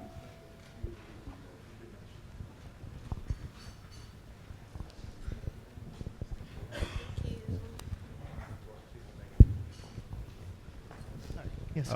Yes, thank you very much. Good morning, everyone. Sirs, I'm Romel Madronio from the Board of Investments. Actually, I was able to hear some of your presentations earlier, but I was wondering if the importance of SRDP, the Self-Reliant Defense Program for the government, would somehow also contribute in the modernization of the Philippines. We would like to hear your take on it. Thank you. Okay, we can go to the second question. We could get three questions. Right in the back center, please. Okay. Hi, good morning. I'm Santiago Castillo. I'm from a KVG, a US-based logistics company, and also an analyst for Fax Asia. My question is, with all this process of development for modernization, what would be the challenges, let's say, for private sector companies that are trying to help or assist the AFP in its modernization process, especially in very niche areas like sustainment, logistics, and keeping things operational? And just for FYI, my company doesn't sell weapons. We're just here to do like things more niche, such as logistics and advanced manufacturing. Thank you. Thank you. And one last over there to the end. Oh, no. Do we have one more question? Oh, right at the back, please. Good morning, everyone. My name is Mr. Jean Ferrer from the Aurora Pacific Economic Zone and Freeport Authority. In connection with our colleague from the Board of Investments, my question is, and thank you very much for sharing the roadmap. One of our focuses in APECO is the industrialization of the defense industry. In fact, we are hoping to position our economic zone as the national defense hub of the Philippines. My question is there any role that you may see economic zones factoring as maybe defense manufacturing hubs for the Philippines? Thank you.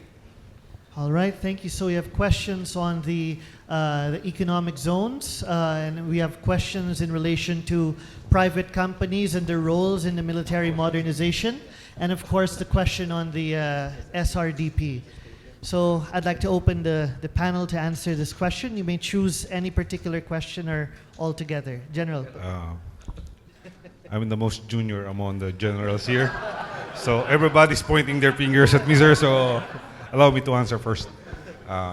First on the SRDP. Finally, the revised SRDP law has been passed, and we are really happy about it.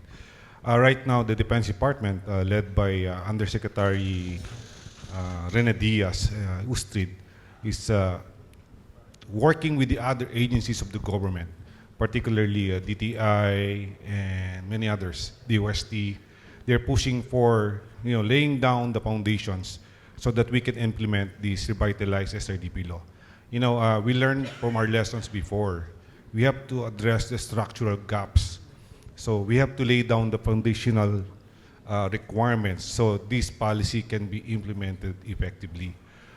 And unfortunately, there are also some provisions that the Secretary of National Defense would like to put into it that were kind of missed out. So we're also pushing for these additional provisions that can really push forward the SRDP and develop our own industry. Yes, it goes hand in hand with modernization. We will need SRDP to push for especially MROs and sustainability of our acquired capabilities under modernization program. These are two different programs, but it goes hand in hand.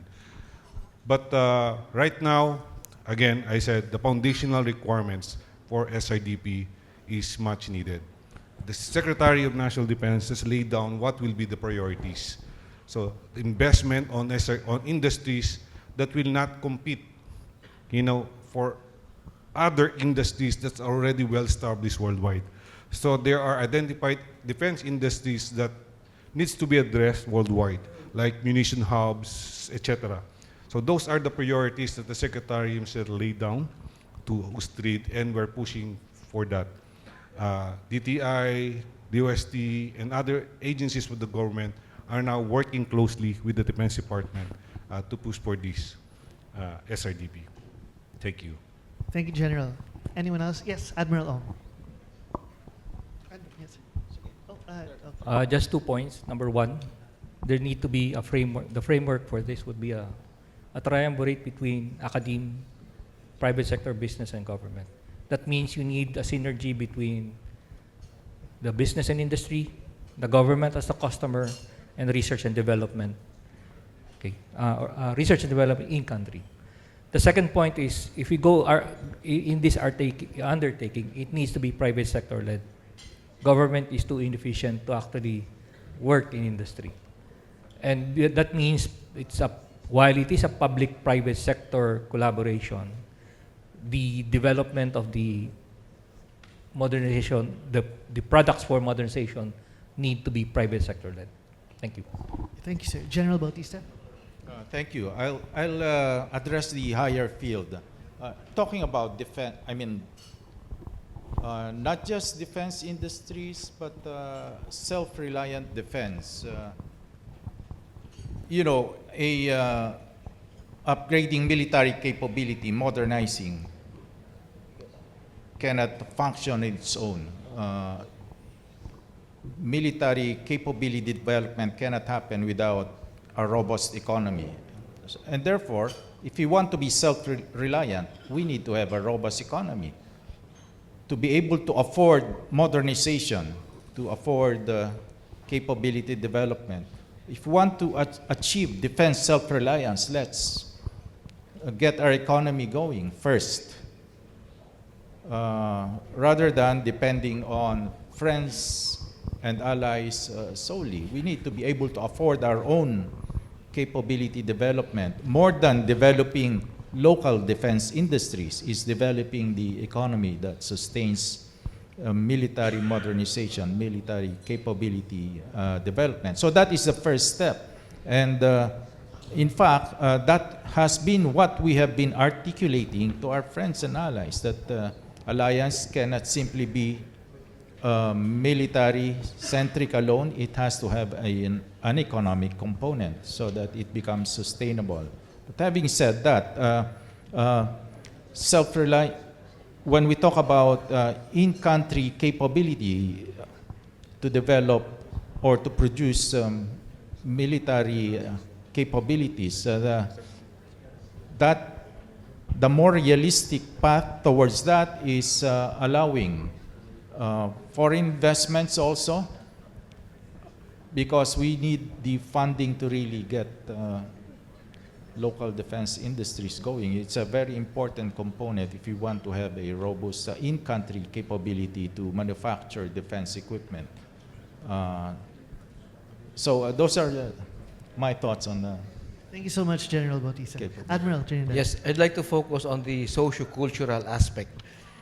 I'm glad that the three questions, SRDP, modernization, defense industry, speaks of civil society or private sector. I've always said in my talks that deterrence is much more than military capability, national leadership, and alliances. The bottom line of deterrence will always be the will of the people. And so long as the people of a state would like to support government, so long as we go back to Clausewitz, the people, the state, and the military. But the most important would always be the will of the people. That will be the strongest determinant for our defense, deterrence, and capability. And it's noteworthy to highlight that we see more private sector participation when we shifted from internal security to external defense. With the advent of the CADSE, we now see more private sector expressing interest in our modernization. Thank you very much, Admiral Can I Trinidad. add? Oh, yes, General. I would just like to add on the second and third question. I'll answer it together. Okay. There are so many opportunities for private sectors locally, especially that we are pushing for one of the key gaps of our capability development, which is sustainment. So now part of our capability development program is to have a sustainment program for every acquisitions. And that means requiring our key and allied partners, reliable partners, not just transactional partners, reliable partners. We'll have to establish MRO hubs here, and they will need to partner with our local and private companies here. So those are opportunities that we see. Going to the third question of having an economic zone, that's partly related to it.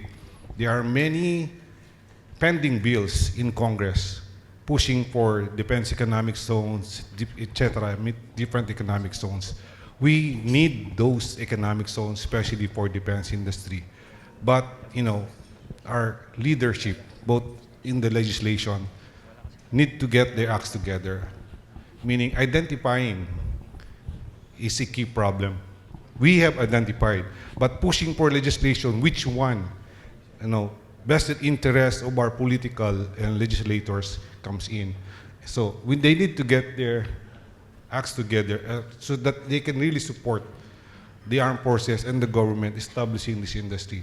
Or else the years counting that those bills were in Congress will never stop counting, and we'll never have these economic zones, especially for defense economic zones. We're really hoping our legislators will finally supported the SRDP with the push of our president. Hopefully the defense industry zones can also be a reality in the very near future. And that will definitely help our industries locally. So I hope I answered your question, sir. Thank you. Thank you very much, General. And now, perhaps, as I promised, we will end on time. I could go to my last few set of questions for the specific panel members here today. And I'd once again like to start with General Papera. And we talked about military modernization. We talked about industrial-based collaboration between our partners. We talked about arms trade and acquisitions of equipment. But obviously, this is not all about acquiring and purchasing. An equal amount of attention needs to be paid to the aspect of training, integrating our acquisitions based on established supply chains, and of course MROs as well. So my question, sir, is when it comes to our defense agreements, defense trade with our partners, how important is it to acquire new assets from partners with extensive experience in training and MRO? Is that a big factor when thinking about where to acquire our assets? Definitely. As I mentioned earlier, under the one theater concept of the Secretary of National Defense, we need to align with key strategic partners with the same interests in the region that can provide us the capabilities that we need, and that they need also to provide this to bring their capabilities here. So now this cooperation transcends just the exercises. This cooperation now also focuses on, as I said, capability development programs for each other. As they bring in their expertise, human capital, and they bring in their sustainability requirements of looking for hubs for their munitions, etc. It also helps us develop our own capabilities. So we talk about these things with allied partners, selected allied partners that have key interest also in the region. So yes, it's very important that we push for that as we partner with key allied countries. Thank you very much, General. And I'd like to turn to General Bautista, sir, with your experience in the private sector as well. And this was asked a little bit a while ago. A little bit of it was asked in the question and answer, but I'd like to zoom in on it, if I may. What can the private sector industry bring to the table when it comes to the AFP's modernization? To what extent can the private sector play an important role in the modernization program, sir? One, we're modernizing for national defense, for deterrence. And again, let me emphasize that national defense is a national responsibility, and that means all of us. That means including the private sector, including ordinary citizens contributing to national defense. The attitude should not be how much can I earn, can I profit from this endeavor, but more how can I contribute to the collective security of our people, of our nation. But we're still not there, but hopefully we will achieve that level of maturity by our people. In terms of national defense, in terms of collective defense, and how the private sector, how business views it, how our ordinary people view it. Earlier,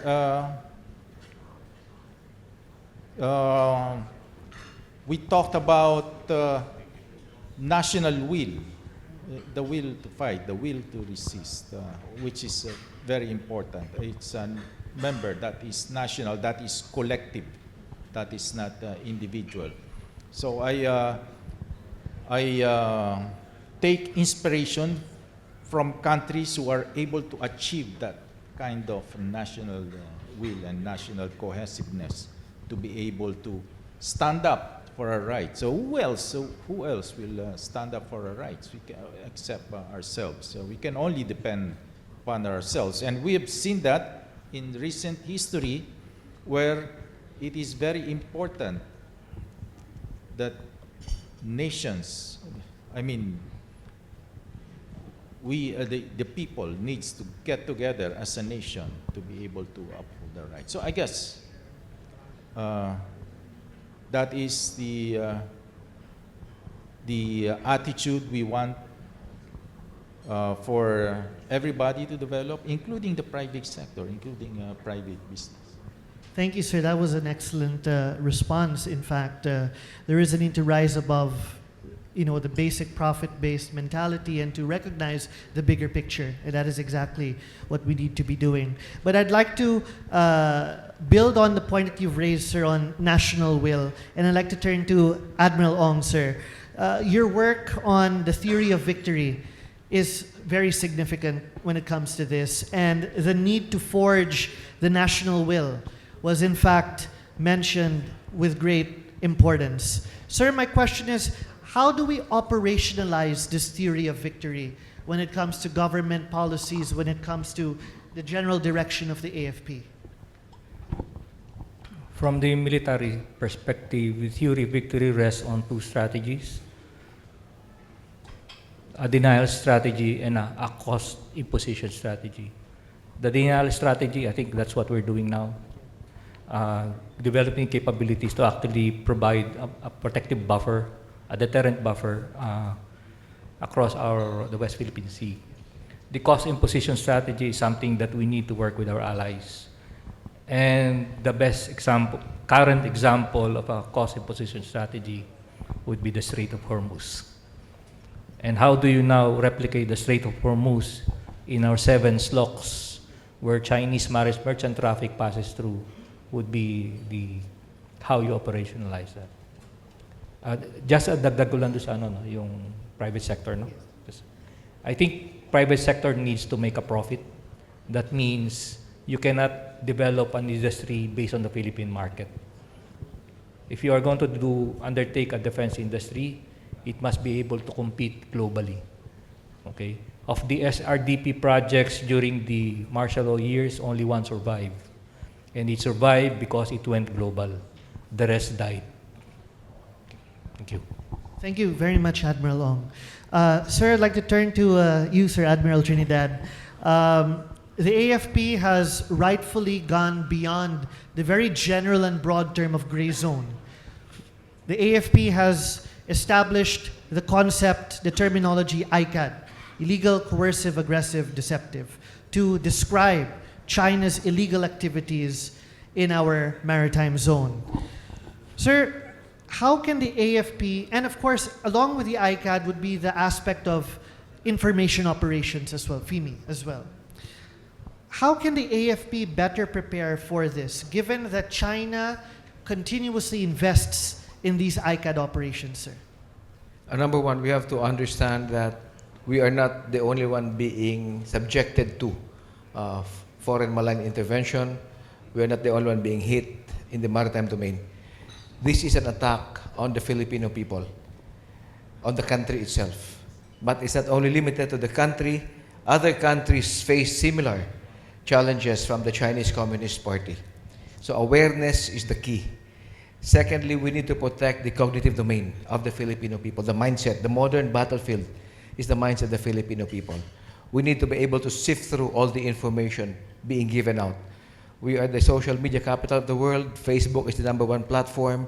A lot of Filipinos, according to Dindo, now get their news updates from Facebook than the traditional news outlets. So filtering, sifting through the information being put out is critical to the perception of the Filipino people. For all we know, we might be, I could say this now that I'm out of uniform, be electing somebody by 2028 because of manipulation of the perception of the public. So it's critical that we understand this. And lastly, we are not alone in this fight. That's why the thrust of the government, I remember General Bautista was the J3 then. One of the lines of efforts of our stand in the West Philippine Sea was to internationalize the issue. This was even before transparency. This was even before communications plan Mulat. So we need to internationalize this. We need to show the world that this is not only our threat, it is a threat against global commons, against the rules-based order. Thank you very much. Against democracy, yes. Absolutely. Thank you very much, Admiral Trinidad. And with that, I did promise that we would end by 10:55, and it is 10:55, so I think I did a pretty good job. And please join me, ladies and gentlemen, giving our distinguished panel speakers a round of applause as we end the first panel discussion. Thank you very much to our panelists and moderator. Please stay on stage for a brief photo opportunity. Professor Dindo and Ms. Daniela Brown, please join them.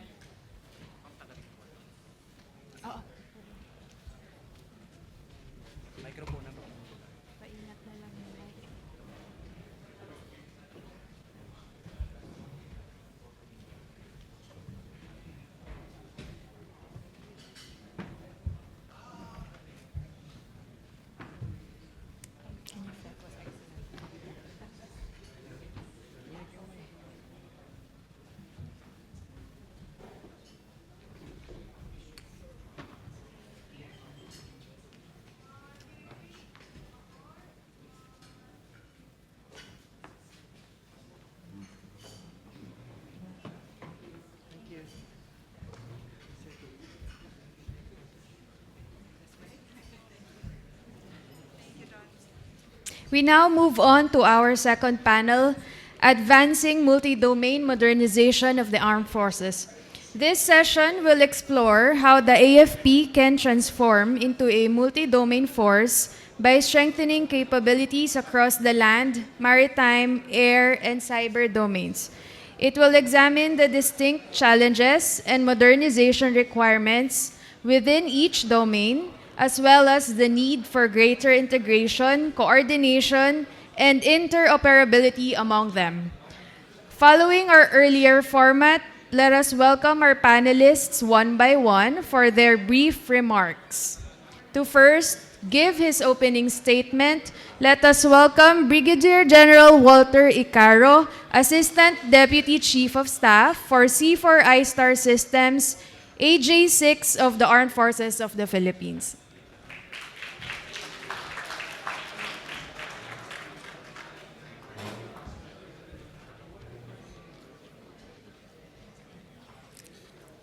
The German ambassador to Manila, His Excellency Dr. Andreas Michael Paffernosk, Ms.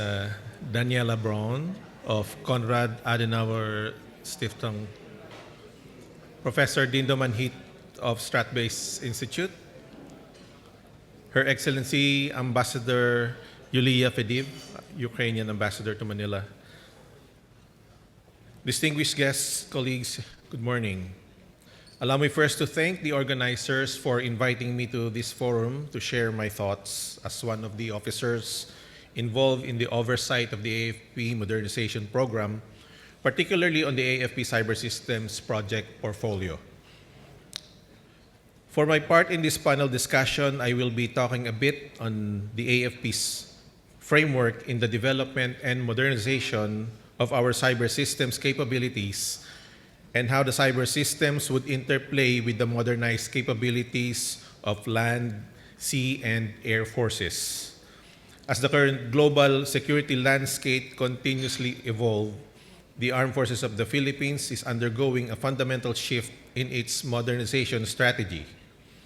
No longer confined to traditional warfare, the AFP is embracing a multi-domain framework that integrates land, sea, air, space, cyber, and cognitive operations into a unified system. At the heart of this evolution is the AFP's cyber capability, not merely as a defensive tool, but as a critical operational enabler.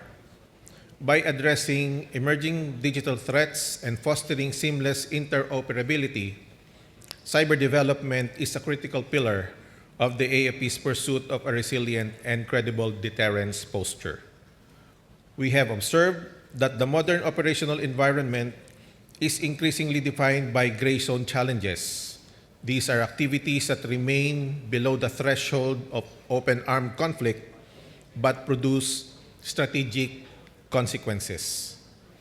The AFP is also facing a spectrum of cyber threats, including persistent network probing and intrusions aimed at sensitive infrastructure and data. Furthermore, sophisticated disinformation and malign influence operations are being used to influence public perception and destabilize institutional trust. The complexity of tracing the attribution of these actions make the digital domain a primary frontline, requiring a modernized force that can respond to threats that are as elusive as they are impactful. Historically, military modernization was measured by the acquisition of physical platforms such as ships, aircraft, and armored vehicles. However, as the AFP adopts the principles of multi-domain operations, the focus has shifted from individual assets to integrated systems. The DND and the AFP now prioritize connectivity and integration to ensure the different combat systems would function more effectively in a coordinated fashion. Credible deterrence no longer rests solely on the firepower of a single branch, but on how well forces are networked and synchronized. Success in the battlefield will now be dictated by the ability to maintain a seamless flow of information across all domains of warfare. Cyber capabilities serve as the connective tissue of the multi-domain framework.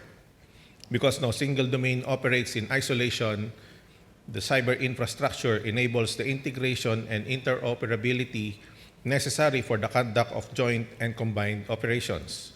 For the AFP, this means effective command and control, enabling real-time decision-making and communication for geographically dispersed forces across the archipelago, enhanced situational awareness, which means supporting rapid intelligence sharing that allows land, sea, and air units to operate with a shared understanding of the battlefield, and operational unity that is transforming disparate branches into a unified force that is capable of responding to complex, simultaneous threats. In an age where the lines between the physical and digital are blurred, the strength of the nation's defense will ultimately depend on the ability to master the cyber domain. As the AFP moves toward a more integrated and resilient force, the development of cyber capabilities remains a top strategic priority. By securing the digital domain and leveraging it to enhance coordination across all spheres of operation, the Philippines would be better positioned to defend its sovereignty. Looking forward to an interesting discussion. Magandang umaga po sa ating lahat.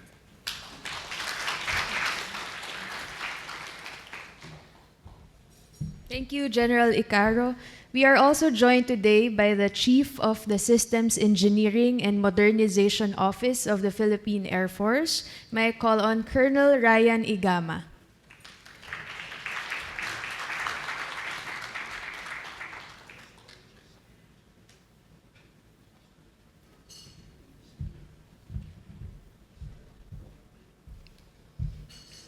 Distinguished guests, colleagues in the defense sector, and partners from StatBase and KES, good morning.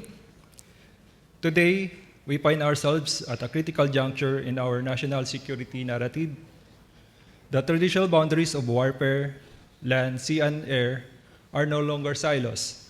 Today, the security environment is increasingly complex, characterized by gray zone tactics and the rapid integration of the cyber and electronic domains. For the Philippine Air Force, credible deterrence is no longer just about the number of air assets on the flight line. It is about the ability to integrate, synchronize, and dominate across multiple domains. As we discuss the transformation of the AFP, I want to highlight the Philippine Air Force commitment to this evolution through our primary organizational trust, which is being mission-oriented, capability-driven, and values-based Air Force. To be mission-oriented means our eyes are fixed on the objective, which is the protection of our sovereign rights and the maintenance of territorial integrity. In the context of multi-domain operations, the Philippine Air Force is moving beyond simple air superiority. We are focusing on how air power acts as a force multiplier for the entire joint force. Whether it is through providing ISR for maritime patrols or ensuring seamless data links between air and surface assets, our missions are now designed to bridge the gap between domains. The Philippine Air Force recognizes that a credible defense is one where the Air Force can project power and presence wherever our national interest demands it. As highlighted in this forum, credible deterrence today requires not only strength in air power, but also synergy across land, maritime, cyber, and space domain. Developing a capability-driven Air Force is where the work of the Systems Engineering Office becomes vital. Modernization is not merely a major systems acquisition activity. It is the capability development. Under the revised AP Modernization Program, the Philippine Air Force is not just looking for the fastest jets or the most advanced radars. We are looking for interoperability. The PAF recognizes that systems integration is at the heart of multi-domain operations. As such, we are investing in systems that can talk to one another, systems that allow sensor in the air to provide targeting data for the platform on the sea or a unit on the ground. This entails strengthening our air domain awareness, enhancing interoperability with other services, and aligning our efforts with the broader comprehensive archipelagic defense concept. Our focus is on integrated air and missile defense and long-range precision strikes. However, hardware is only half the battle. A truly capability-driven force prioritizes sustainment. We are establishing a robust maintenance culture to ensure that the advanced systems we acquire today remain lethal and ready for the decades to come. Innovation in logistics and engineering is just as essential to deterrence as the platforms themselves. But of course, technology and strategy are meaningless without the professional airmen and women who operate them. Integrity, service, and excellence are the bedrock of our credible deterrence. As we modernize our fleet, we are equally modernizing our mindsets, fostering a culture of innovation, critical thinking, and adaptability. Our personnel is the primary engine of our multi-domain transition. It is important to underscore, however, that modernization is not without its challenges. Apart from constraints in requirement determination and technological complexity, the long bureaucratic process in securing funding and limitation of resource restricts the AAP to acquire a total package approach to new capability, which often leads to the acquisition of a minimum capability requirement that fits within the allocated budget.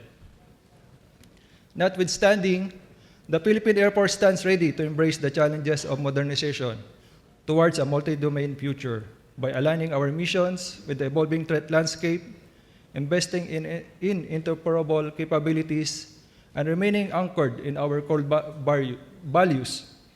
We contribute to a more secure and resilient Philippines and ultimately to a more peaceful and stable Indo-Pacific. In closing, advancing a multi-domain AAP is a shared responsibility. It requires sustained commitment, strategic vision, and strong partnerships. Through this, we can build a force that's not only modern, but truly capable of delivering credible deterrence. Thank you and good morning.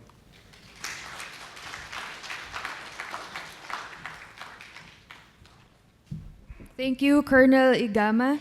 For our next speaker, let me call on the Director of the Project and Modernization Management Center of the Philippine Army, Colonel Arnel Fernandez.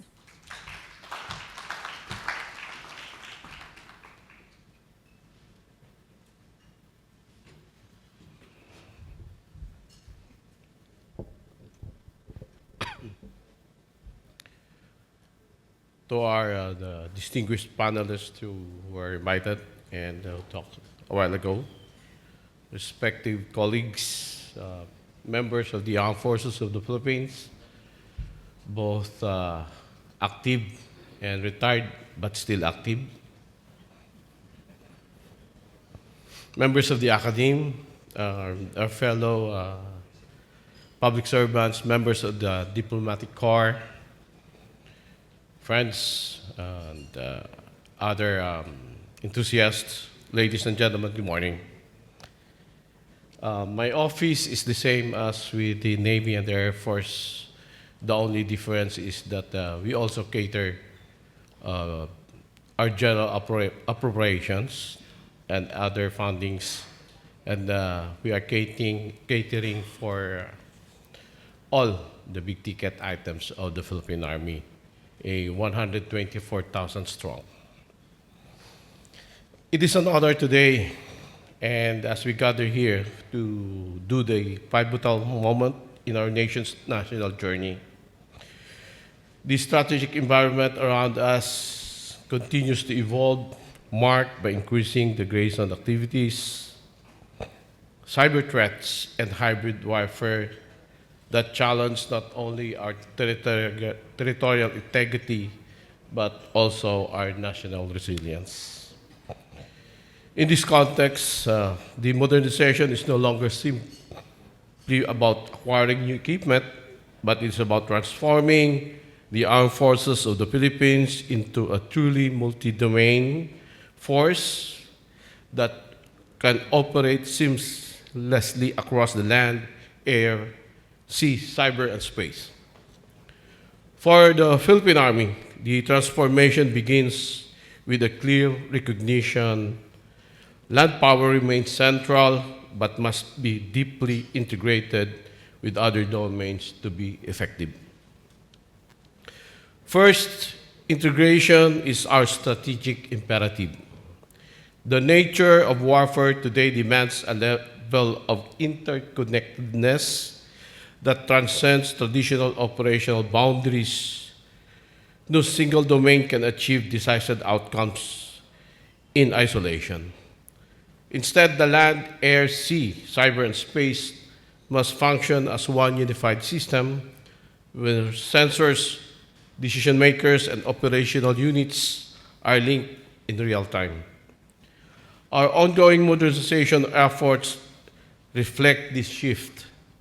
Across our capability development, we are investing not only in our platforms but in systems that enable connectivity and interoperability, from improved command and control networks to intelligence, surveillance, and reconnaissance capabilities, and even in sustainment. This allows us to operate as part of a joint force supporting our air and maritime operations with the Air Force and the Navy.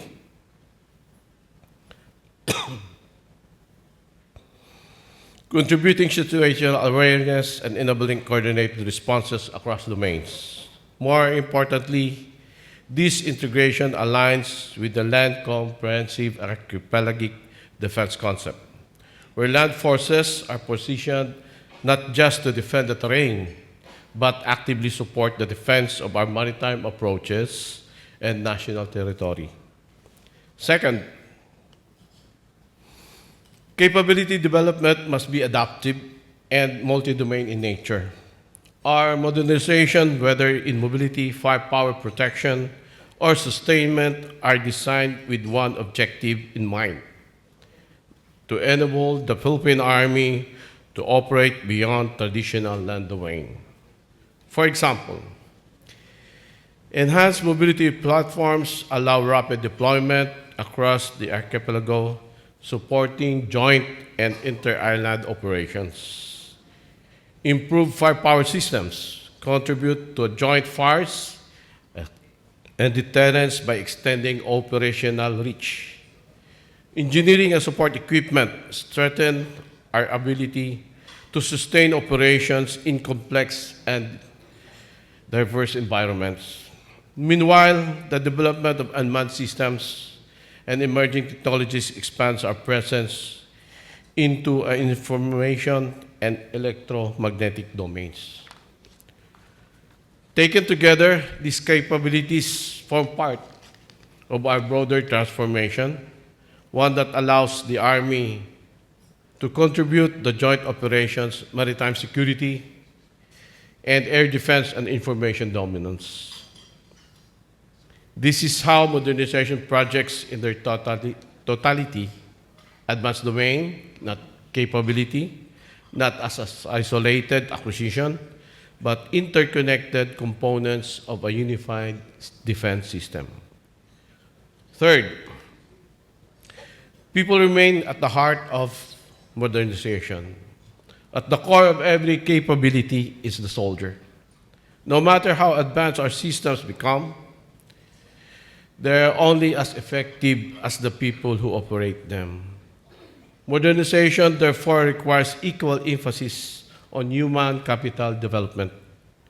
We are strengthening our trainings and education systems to ensure that our personnel can think and operate across domains, integrating technology, intelligence, and joint operations into their decision making. We are not just building a modern force. We are building adaptive leaders and multi-domain war fighters. Fourth, partnerships amplifies our capability.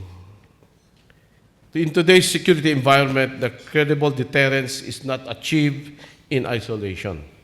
It is reinforced through partnerships, through joint exercises, capability development initiatives, and defense cooperation with like-minded nations, and we enhance interoperability and accelerate learnings.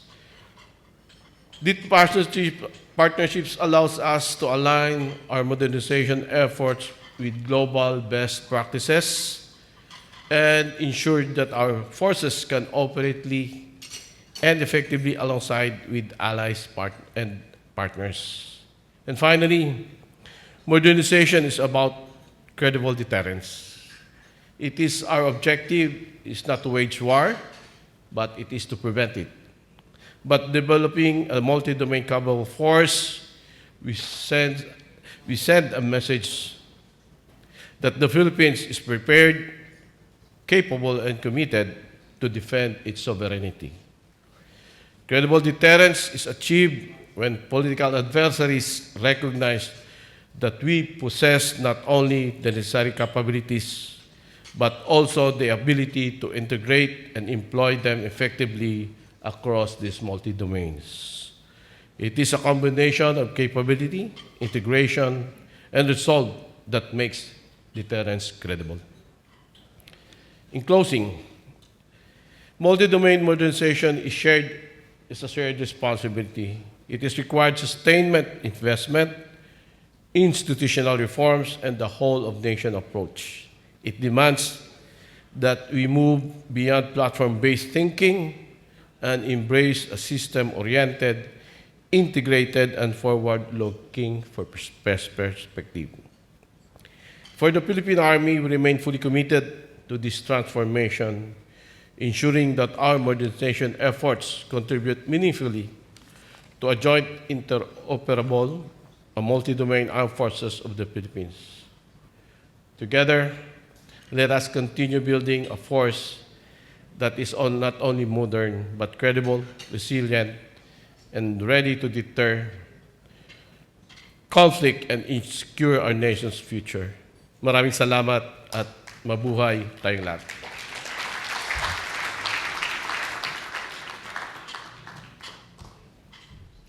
Thank you, Colonel Fernandez. Finally, let me call on stage Captain Eileen Cartin Domine, Director of the Modernization Office of the Philippine Navy.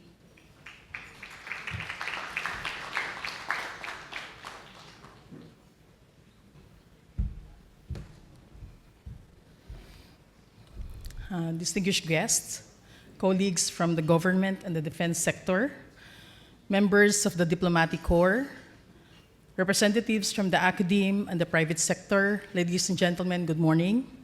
On behalf of the Philippine Navy, it is a privilege to join on this important forum. The evolving security environment in the Indo-Pacific presents both challenges and opportunities for the Philippines. As an archipelagic nation located at the crossroads of critical maritime trade routes, our national security is deeply connected to the stability, security, and openness of the maritime domain. Today, however, the operational environment has become increasingly complex. These realities require the armed forces of the Philippines to evolve beyond traditional concepts of defense. Modern security challenges can no longer be addressed by a single service operating independently within its own domain. Rather, they demand a truly integrated and multi-domain force, one that can synchronize maritime, air, land, cyber, space, and information operations into a unified defense posture. For the Philippine Navy, this transformation is central to our mission, as we are at the forefront of these initiatives. Thus, defending our sovereign rights and maritime entitlements must always be anchored on international law, diplomacy, and responsible defense preparedness. The Philippine Navy continues to pursue our modernization efforts based on our active archipelagic defense strategy, aligned with the Comprehensive Archipelagic Defense Concept, or the CADC. The acquisition of modern surface combatants, missile and counter-missile systems, maritime domain awareness systems and platforms, naval aviation assets, and future undersea capabilities reflects our commitment to building a more capable and responsive naval force. Equally important are our efforts to strengthen cyber resilience, joint operational readiness, and interoperability with other services and allied partners. Likewise, the required logistics and support systems is paramount to the modernization efforts. Thus, we need to develop forward bases and enhance existing bases that can accommodate current and future platforms. But modernization is not simply about buying platforms and equipment. It is fundamentally about building an integrated defense program where technology, doctrine, training, leadership, and partnership are essential. Our sailors and Marines remain at the center of this transformation. Investing in human capital, professional education, and joint operational competence is just as critical as investing in hardware. Unit and joint exercises are critical to ensure readiness of our personnel. Likewise, we also advocate the culture of maintenance ashore and aboard ship. We also recognize that no nation can address today's security challenges alone. Thus, partnership and alliances remain indispensable in promoting a secure and stable Indo-Pacific. The Philippine Navy continues to strengthen cooperation with like-minded nations that share our commitment to peace, stability, and a rules-based order through bilateral and multilateral engagements, maritime cooperative activities, information sharing, and capacity building initiatives. Thus, forums such as these are therefore valuable platforms for dialogue and collaboration. That's why we thank our partners here. This will allow our policymakers, defense practitioners, scholars, and stakeholders to exchange ideas and develop actionable strategies that will shape our future of the Philippine defense and regional security. Thus, as we move forward, the Philippine Navy envisioned to be a modern, multi-domain, self-reliant, and a credible partner, hopefully by 2040. In supporting the AFP's transformation into credible, agile, and multi-domain force capable of defending the nation and contributing to regional peace and stability. Magandang tanghali po sa ating lahat. Mabuhay po tayong lahat.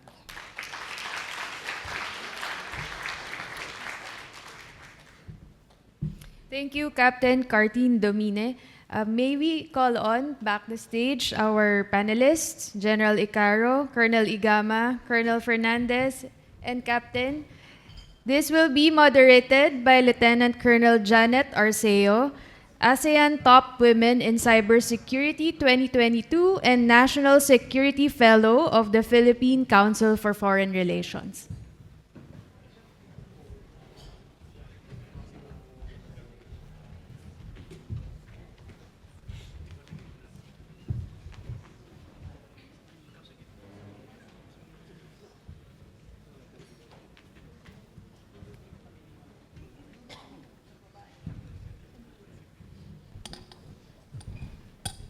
Thank you very much, Christine.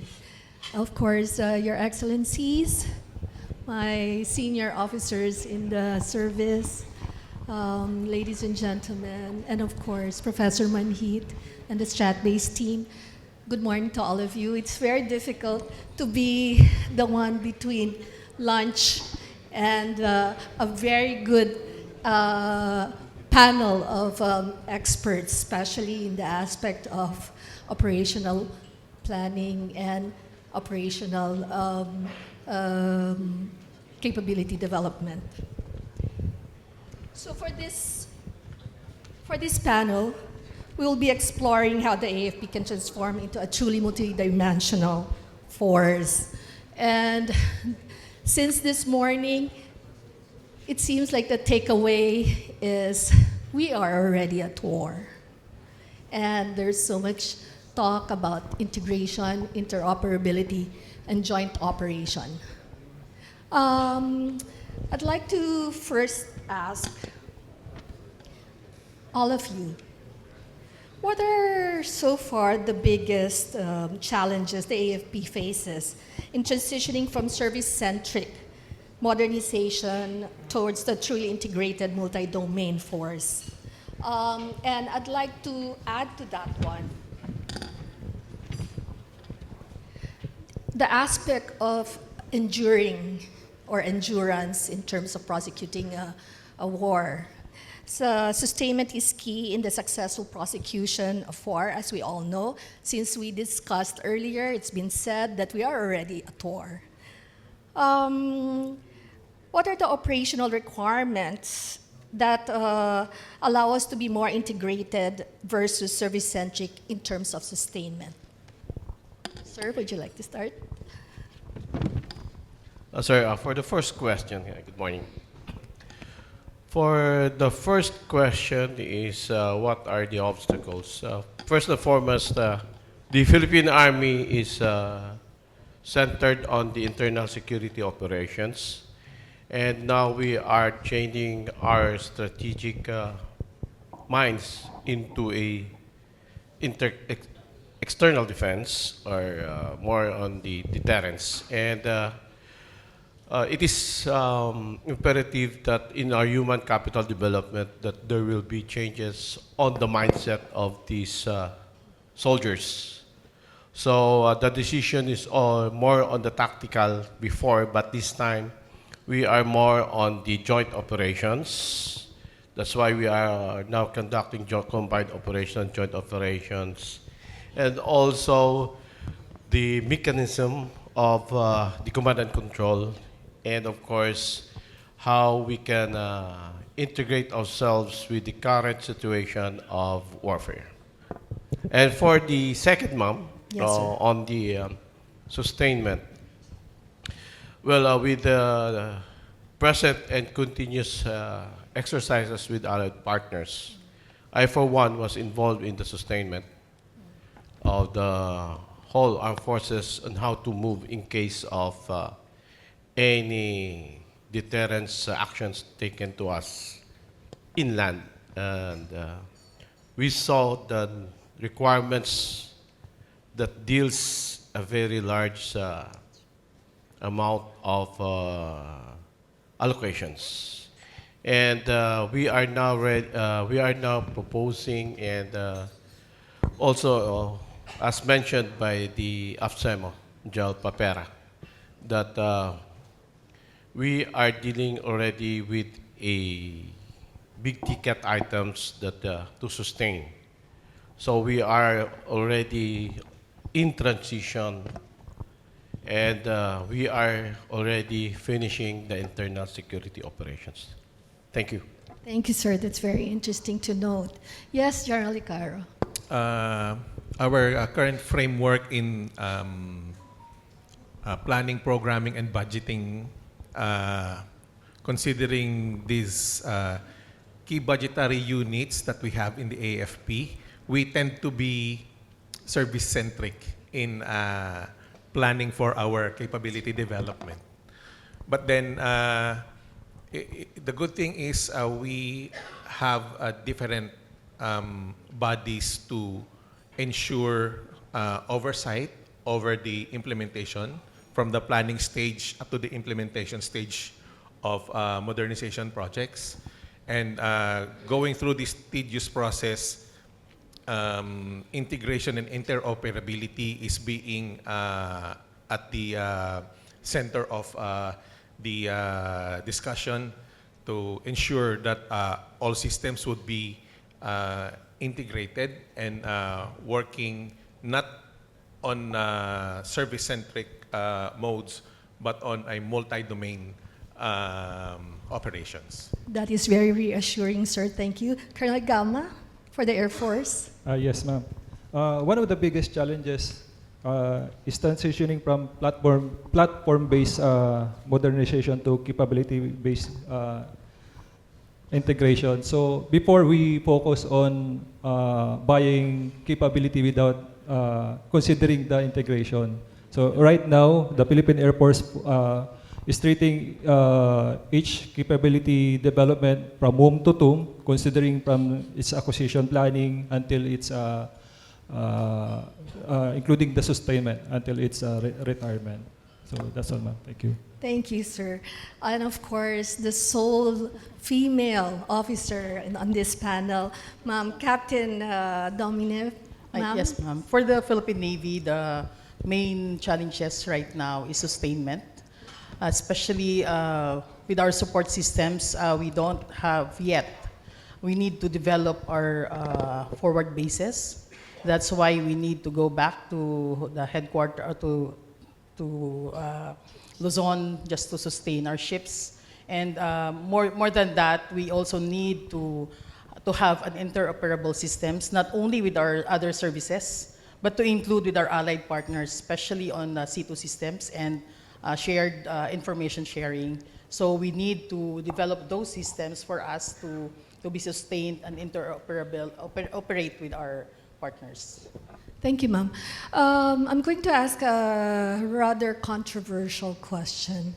I think it's pretty clear that in our modernization program, funding is very critical. And we've discussed it, we've heard it all throughout this morning. However, I've noted that we haven't actually fully utilized the allocation for the AFP. How can you explain or how can you explain this sort of situation when we are actually expecting or wishing for higher budget allocation as we should be to be able to reach credible deterrence posture, and yet our utilization of the funding that is allocated to us is not fully utilized. Of course, General Icaro, sir. Yeah, as I mentioned earlier, our oversight is quite tedious.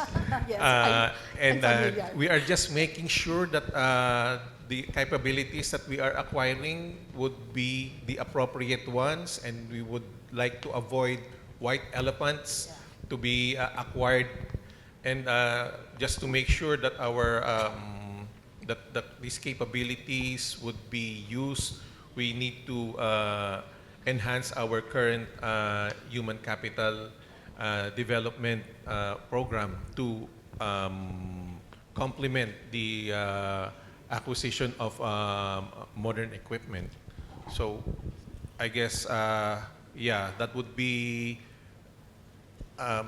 quite tedious, I guess, but we would like to make it slowly but surely. Thank you, sir. So, as a follow-up question, of course, since Major General Icaro answered the previous question already, of course, the other officers will no longer add to that. So, therefore, I would like to have a follow-up question, sir, to that one. We have the modernization program, and we talk about, or we look at different horizons. I'd like to know, of course, to share also with our audience, where are we already in terms of that? In terms of the timeline, are we meeting our target timelines? Where are we? And how much more time do we foresee in terms of achieving the targets that we have defined for ourselves?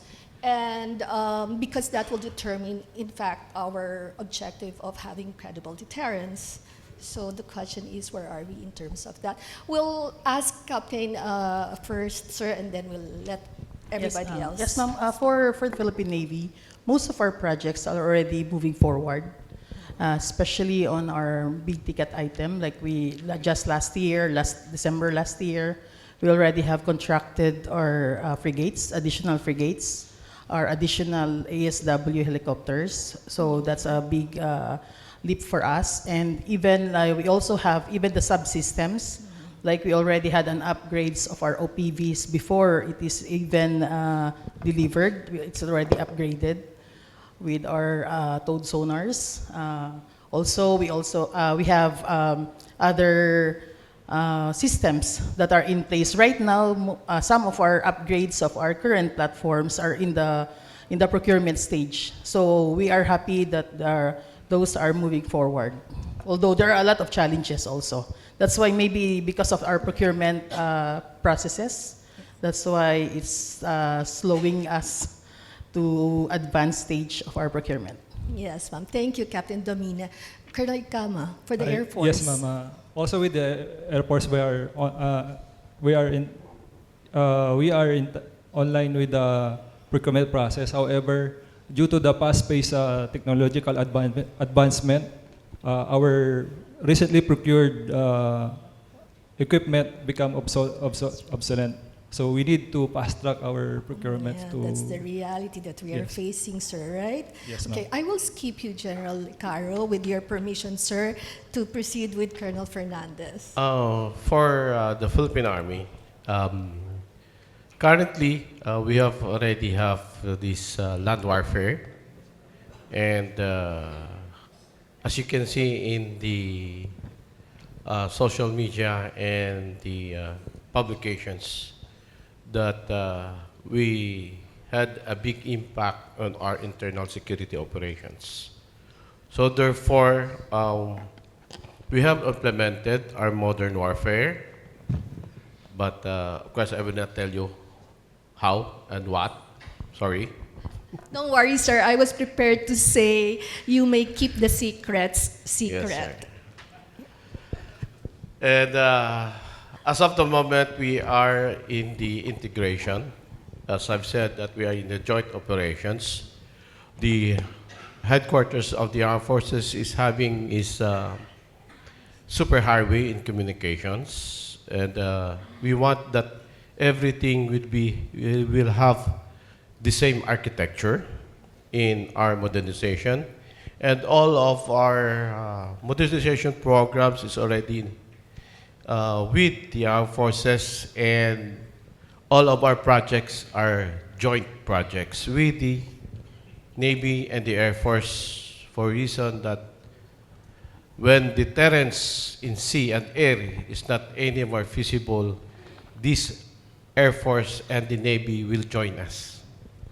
So we still have a joint I like in defending our land. That's right. And with the processes, of course, in the budget, we are prioritizing the Air Force and the Navy, so that our deterrence will be at sea and land, and we don't want it in the land that we deter them. So as Admiral Ong have said, we have my good upper class that there should be a sea denial on our sovereign territory. Thank you. Thank you, sir. Gerald Caro, sir. Yeah. So if we look at the Republic Act 10349 Modernization Act, we are already at the third horizon of this 15-year program. So this program should be running from 2012 until 2027. So considering that we are already at the sunset of this horizon, we need to catch up with our program. So with the general headquarters, our focus is on the C4I systems capability development. That would include communications as well as cyber systems and emergent technologies. So those are the projects that we have currently in the pipeline, and these projects have already gone through the deliberation and are already in the procurement stage. So we are hoping to achieve those capabilities by the end of the modernization program, until hopefully there would be a reset of the modernization program. Thank you. And hopefully by 2027, I've heard this phrase recently, excuse me, the road toward 2027. I heard it somewhere. And and you know, all morning we're talking about, you know, warfare. So since the modernization program is intended to meet certain capability targets by 2027, will we be fully capable? Will we be credible? Will we have a capable deterrent force by 2027, given the programs that we have laid out for ourselves, both service-centric as well as the joint operational requirements, sir? Please forgive me, sir, Okay. General Icaro. Yeah. Okay. He's my boss in certain things, so he might not forgive me for this morning. But, No, it's sir, okay. please. Okay. So, yeah, what we need to establish is credible deterrence, right? And credible deterrence cannot be achieved only through at this stage, a self-reliant and capable armed forces. That's why we are pursuing partnerships with other like-minded nations. We have this mutual defense treaty with the United States, as well as defense cooperation partnerships with other like-minded nations. And we thank the government of Germany for this opportunity to share our thoughts and engage in this kind of forum where we can express our sentiments and perhaps work, enhance our cooperation. Thank you, sir.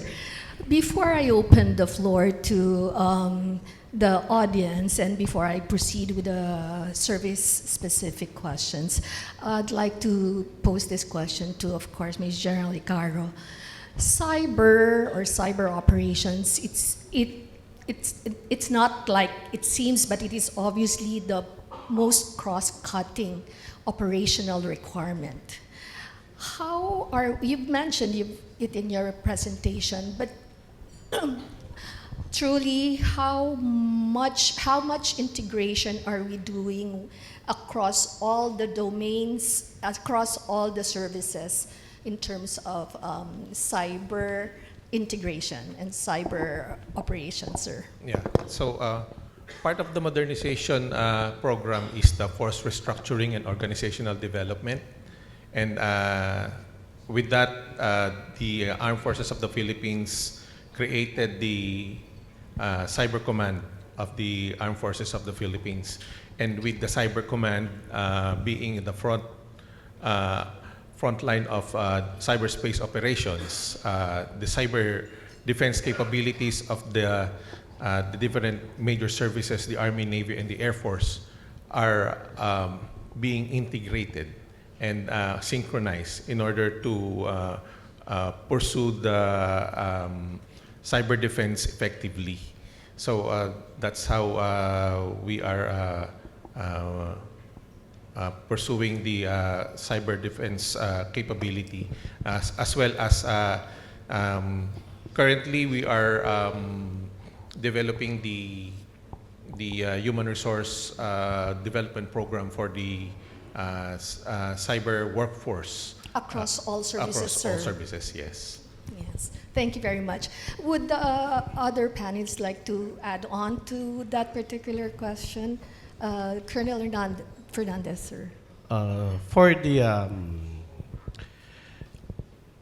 the Philippine Army, we have these system integrations that, since all of our projects are all joint, so we have foresighted that we should have the same communications, we have the same battle management. As I've said before, that we do the same architecture, we have the same communication superhighway that being established right now.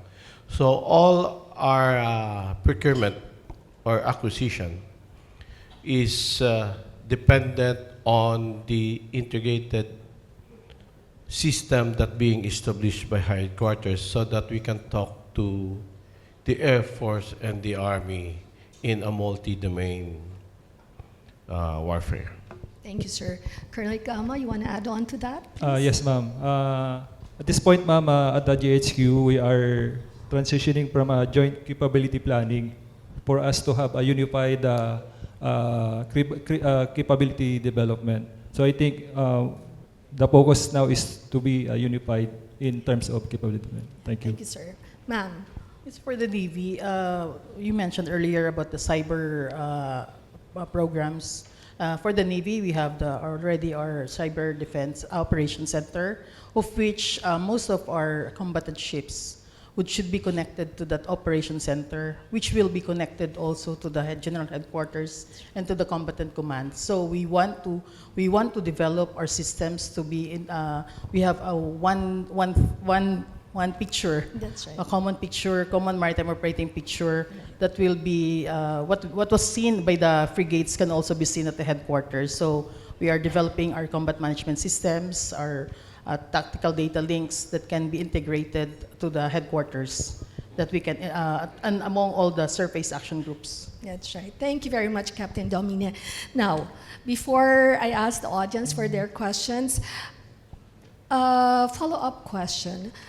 There have been some reforms and adjustments already in the procurement processes and procurement requirements.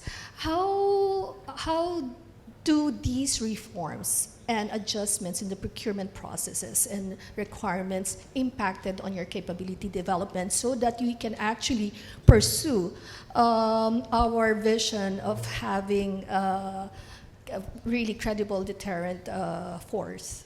Who would like to start with Captain Dominic, please? The good thing about we have a new procurement law which enables us to have an inventory-based procurement. Thus, some of our systems that we have, and we assess that it is good and working for us. Thank you for that, right?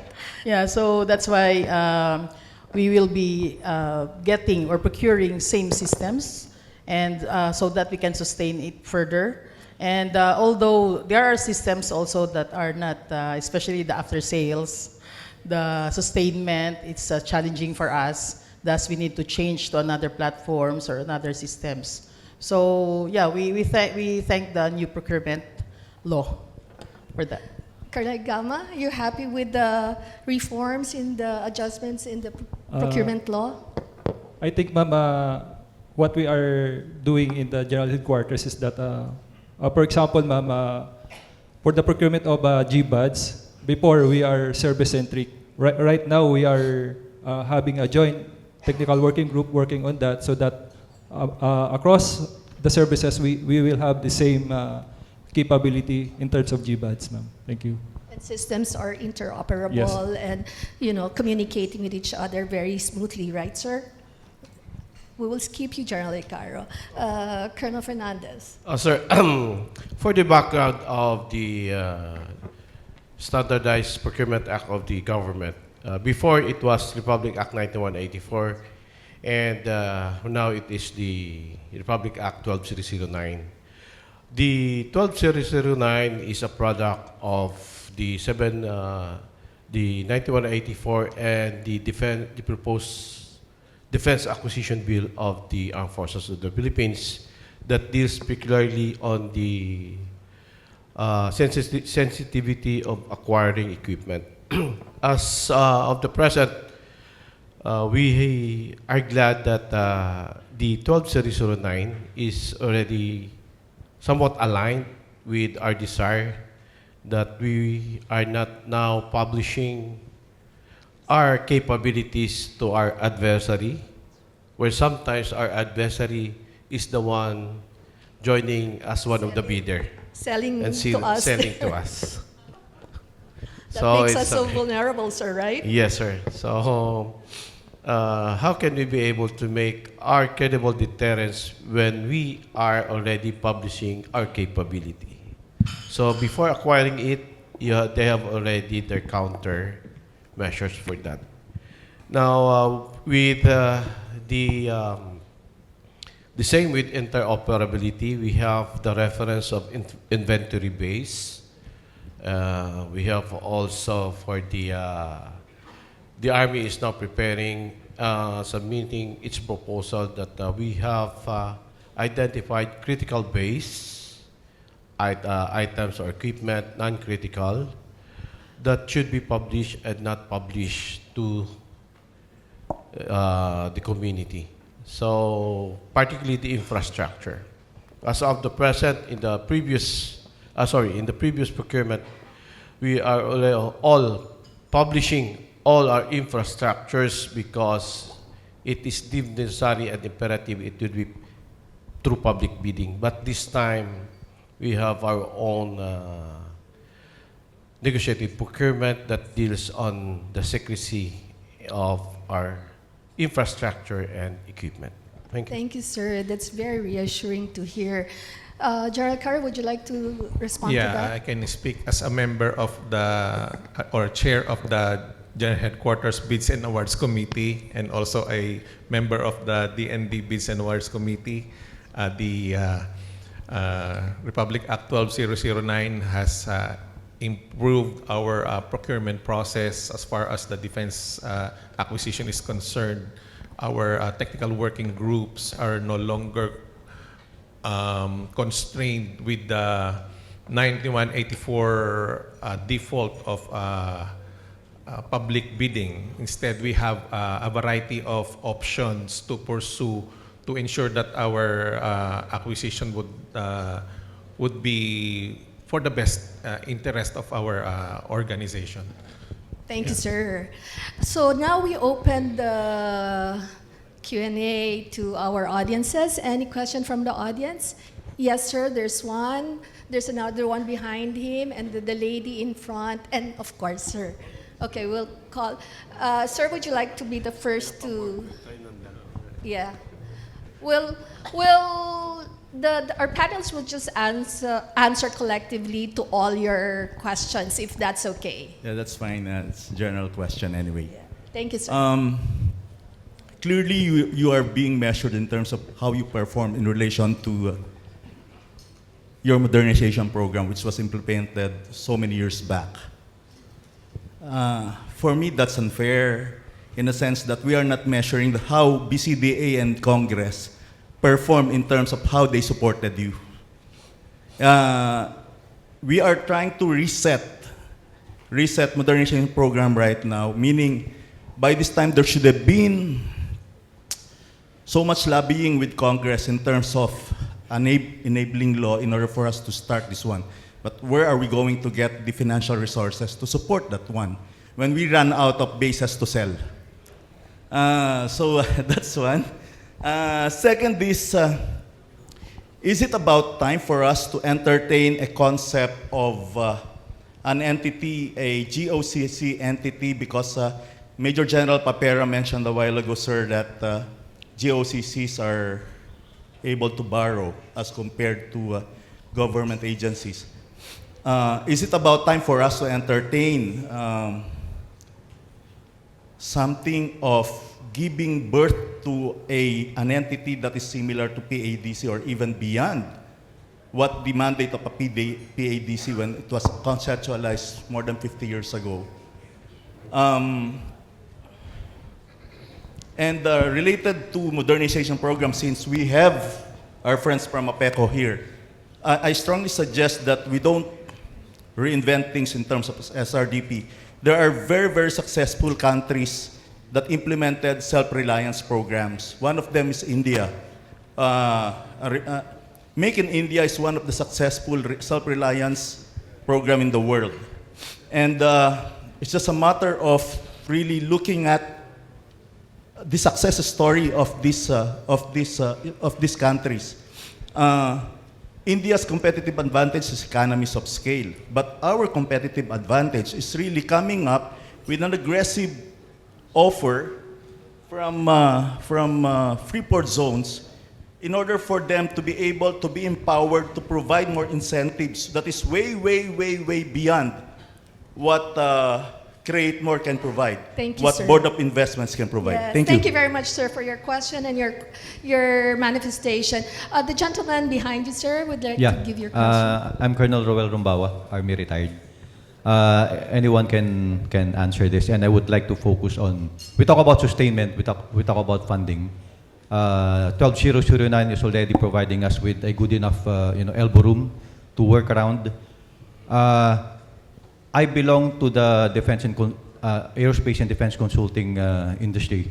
and we deal heavily with OEMs. And part of our job is to help OEMs put together a sensible business case that one of our mandatories whenever we talk to OEMs is that any proposal will have to be very, very strong, will have to have a strong SRDP component. There is a mismatch, and my question is related to capacity building of technical working groups. We talk about business cases. Secretary Gibo Teodoro is talking about business cases, but our proposition is if only technical working groups will consider projects as businesses, without wearing their business hat, they can wrap around their heads around, talking about multi-year cycle and womb to tomb project management and execution. So my question is, how far have we gone capacitating technical working groups? Thank you. Thank you, sir. The lady wanted to ask a question, ma'am. Yeah, good morning, sirs and ma'ams. I'm Tess Gajola. I represent International Test Pilot School of Canada. So my question is both for the Army and the Navy. In terms of air defense, this is more on the operation. Our current PAF, Navy, and Army aviation training methodology is sufficient to bridge the gap capability to modernize the armed forces? And how is the pilot readiness being accelerated to handle advanced avionics, electronic warfare, and sensor management system into multi-domain platform? Thank you. And of course, our friend, sir, will try to keep it brief if possible so that they can answer before I have we can declare questions. lunch. I Yes, have sir, two questions. please. I'm from the media, Yes. Manny Mugato. We had a Balikatan exercise recently, and obviously there were many activities that showcased sophisticated and modern weapons. So what valuable lessons did we gain from these exercises that we can now introduce in our planning for modernization? And second one, we all know that the U.S. Congress approved the NDAA in December 2025, and they provided a $2.5 billion assistance to the Philippines in form of foreign military assistance. How are we planning to utilize this money? Although it is not given in cash, it is given in kind by the U.S. government. So, how are these aid being integrated into our planning system for the modernization? Thank you. Thank you very much for those questions. That's a lot to unpack. We'll answer first the question directed to the Philippine Air Force and the Philippine Navy in terms of how avionics is being integrated into our current systems. Okay, for the Philippine Navy, for the naval aviation, we have like we are sustaining our current platforms, and we are looking forward to the delivery of a new platforms. We have integrated the capacity building of our personnel into the OEMs. So we sent people to train to the OEMs at the same time simulators. We also investing to have our own simulators, and even training with our aboard ship, because most of the naval aviation assets should be interoperable with our surface platform. So we have OEMs and interoperation, joint and interoperable exercises. Thank you, ma'am. Sir. Sir, ma'am, for the Philippine Air Force, specifically on our fighter jets, the AP-50s, we have scheduled upgrading of our avionics. So that's one of our priority right now. And on our next procurement, we have ordered the most advanced fleet of AP-50. So that's how we address the in terms of upgrading our avionics and. Thank you, sir. I will direct a question on the issue of lacking real estate already for bases to General Icaro. Sir, would you like to respond to that question or comment? I think the issue is about developing Base development. Yeah, and on a GOCC Creating for this purpose. similar GOCC model. Yeah, for I that. think and I think the armed forces is open for that, and considering we can start with the Pad C, the current framework of Pad C could be a good starting point to start with, and we can explore a lot in terms of developing or sourcing our resources to sustain our modernization efforts. Yes, Captain Domina, you wanted to add to that because you were discussing earlier with me certain issues about certain possible areas for base development, and would you like to share that with the audience? The one that was shared as manifested by my upper class, my company commander before, and the Gulf company, sir. Anyway, we welcome the development, sir, actually. If we engage with our OEMs, our proponents, they always ask us, because part of our RFIs are transfer of technology, and one of their questions is, how can we? What are your requirements for TOT? So my question also to the business sector, are we willing to welcome, because the armed forces is just a client, as emphasized by the first panel, we are a customer. So we need to have triumvirate, mentioned by Admiral Ong earlier, that we need to have the academe, the government, the business sector, and then the armed forces as the customer. But the business sector, are they willing to finance those the industries that will be investing here and do the procurement for us? It's a welcome development, sir. Thank you, ma'am. So this question would like to ask, of course, Major General Icaro, on the issue of the supposed 2.5 billion US dollars from the United States. How are we utilizing that one? And then to the rest of the panelists, of course, what are the lessons from the Balikatan that we have learned that we are actually incorporating already and adopting in terms of our operational planning and execution, sir? Well, I'm sorry I cannot divulge the details of this foreign military funding that the United States offered to the Philippines, but I can assure you that we have a project portfolio for this, and it went through the different process of deliberation to ensure that these projects would be acquired and effectively utilized in our armed forces as an ally of the United States. So basically, those projects would be provided through U.S. companies, and we are expecting U.S. capabilities to be delivered for that purpose. Thank you, sir.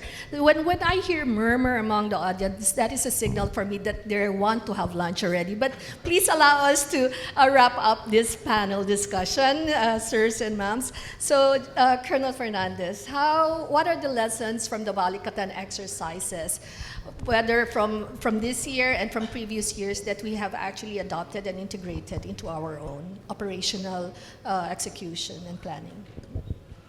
The lessons from the Balikatan, we have a lot of lessons learned. It is joint operations. It's joint operations with the Allied.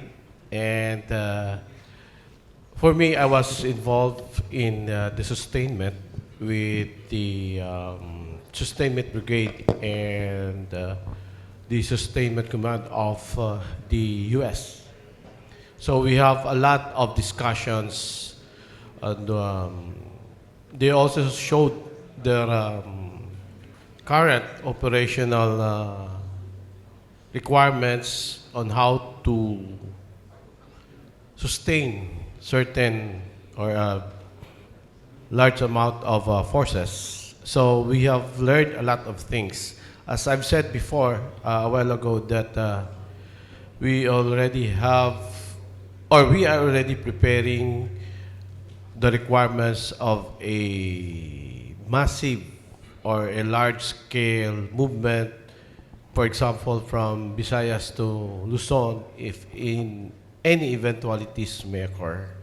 So on the equipment, there are already familiarization of the equipment with our maneuver units, and some of this equipment is already with us in terms of the Philippine Army.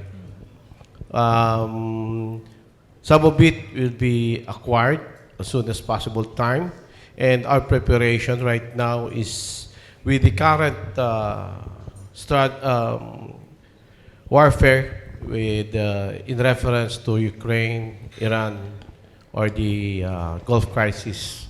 We are changing or evolving into a better and the situation of our country with that strategy, and hopefully we can be able to acquire soon what is the most feasible equipment that we are using with the same tactics that being used by Iran with our most probable adversary. Thank you, Colonel Fernandez. Briefly, Colonel Igama and Captain Domine, please. I think our key takeaways from the previous or just the concluded Balikatan exercise is our personnel were able to access new technologies and equipment that gives our personnel to determine our gaps in terms of our capability development. I think it's the best. Thank you. Thank you, sir. Captain Domine, please. For the Philippine Navy, I think we need to further engage our partners because this time we have a lot of participating nations, and so as I emphasized earlier, the need to have a shared cooperation or like a joint operations planning and execution. That's right. Thank you, ma'am. Yeah. Yes, sir. As Please. as a communicator, I can share that communications interoperability is a very big lessons learned for us, and we were able to bridge the gap of communications interoperability because we were able to make our allies understand that if we are supposed to be trusted allies, we should be able to talk in the battlefield. So that's one big Key lessons learned. Key lessons that we learned from it. Thank you. Right. Thank you very much, sir. So any last statements in terms of how we can actually achieve credible deterrence in a multi-domain spectrum? We'll start, of course, with our lady officer, Captain Dominev, please. For the Philippine Navy, we have a lot to, we still have a lot to develop, especially as I mentioned earlier, our support systems, our logistics and support systems that we need to sustain our personnel, our ships in the area, and we need to have. Like for now, I'm facilitating, I'm managing the different working groups. We need to capacitate also our working groups, our defense acquisitions assessment teams, to be able to be at par and with the current and emerging systems. And we also need to attune them with business models. That's why we are sending them, even actually, I want to address the question of Colonel Rumbao earlier that currently the APSEMO and our service, our office, we're sending our working groups to train with, before it's with the AIM, ASEAN Institute of Management, and last year we have ASOG, the Ateneo School of Government, and this time we sent our trainers, so we are packing up, we are doing our best to have our in-house training for our working groups because our working groups are operators themselves. We are not businessmen to have those trainings. So even at the department level, the SND really would like us to have a business mind. Yeah. But it's hard to develop that for a warrior, sailor, or That's right. Marines. So it will take some But that's time. a very good input, ma'am, Yeah, in so- terms of our planning also. Yes, ma'am. That's why we are currently capacitating our working groups to do that, especially on our new capabilities that are the capability requirement for the Navy. Thank you, ma'am. Colonel Gama, last words. Yeah, as mentioned earlier, I think integration is the key to deterrence, credible deterrence. As long as we fight together, as long as we are integrated, I think we could send signal to our adversaries that we could fight them. Thank you. Together with our allies, Yes. like-minded allies, Yes. sir, right? Yes, sir. We'll skip you for this turn, and then we'll go to Colonel Fernandez before we go back to you, sir. They have already said that we are in the verge of these integrations. So for the Philippine Army, other than these integrations, we are looking forward that any preparations is a whole of government approach for the reason that in the occurrence of this situation, we only not deal with deterrence, but there is a man-made calamities. Therefore, there are peoples who will be displaced. And we are engaging all the local government in any eventualities. They will be able to transport or relocate those affected communities. Also,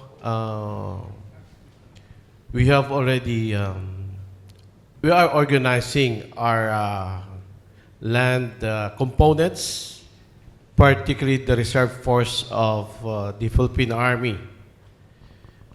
Because anytime they will be activated,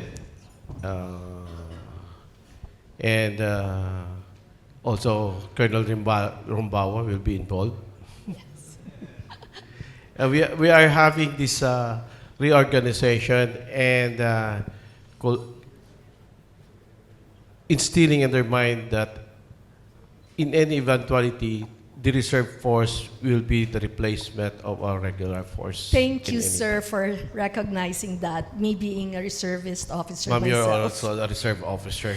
Yes, So- sir. So, one quick sentence, Major General Icaro, as a final word. Yeah, for multi-domain operations to be effective, we need an integrated and interoperable communications infrastructure, which is with an effective cyber defense to ensure that we would be operating effectively. That's right, and not blind. Right. Very well said, sir. Thank you very much for that. There you go, ladies and gentlemen. This panel actually reiterated and underscored that credible deterrence is ultimately psychological as much as operational. It is the ability to convince any adversary that aggression will be detected, resisted, and met with coordinated and decisive response. Multi-domain capability development is not simply a military modernization agenda, but it is actually a whole of government, whole of society, and a national resilient agenda. So thank you very much, Colonel Fernandez, Major General Icaro, Colonel Gama, and Captain Domine. There you go. Thank you very much to our panelists and moderator. Please stay on stage for a quick photo opportunity with Professor Manhit and Ms. Daniela Braun.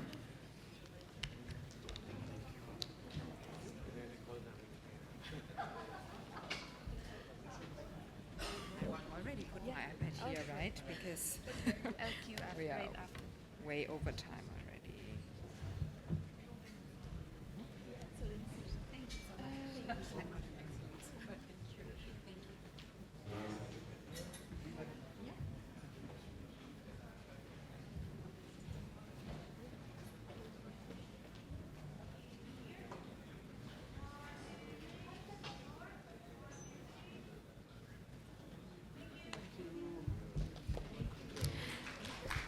To officially close our forum, please welcome the Country Director of the Konrad Adenauer Stiftung Philippines, Ms. Daniela Braun. Thank you.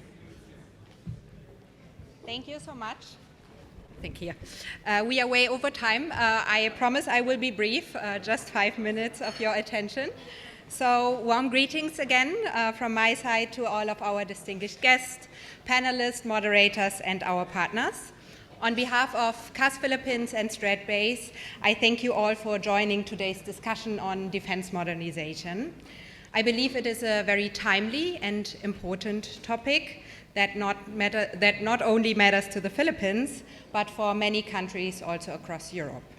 And this is particularly true also for my home country, Germany.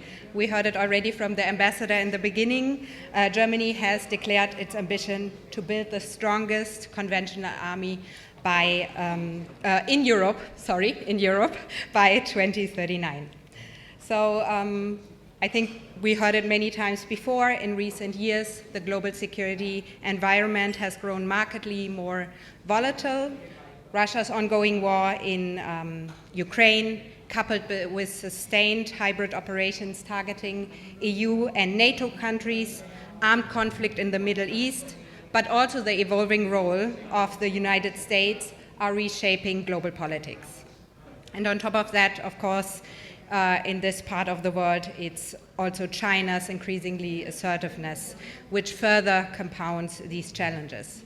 And at the same time, the economic sphere, cyber, and space domains are becoming increasingly securitized.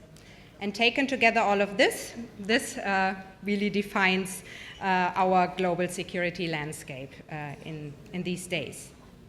And against this backdrop, and in particular in light of the imminent military threat posed by Russia to Germany and the EU, we have to talk about defense modernization. And I think at the same time as democratic governments, such as Germany and the Philippines, we face very difficult choices, because we also have to create public support and understanding for defense modernization, for increased defense spending, while simultaneously responding to urgent domestic needs and competing social priorities. And from this perspective, Germany, Europe, and the Philippines may differ in geography and strategic context, yet we face remarkably similar challenges. These include strengthening deterrence, upholding international law, and protecting democracy and sovereignty, all of which are essential to maintain peace and stability in this increasingly contested world. And I think for all of these reasons, today's discussion was very relevant and timely. And we at CAS Philippines are very proud to continue our strong partnership with StratBase Institute, and we highly value our collaboration with Professor Dindo Manhit and his whole very professional team.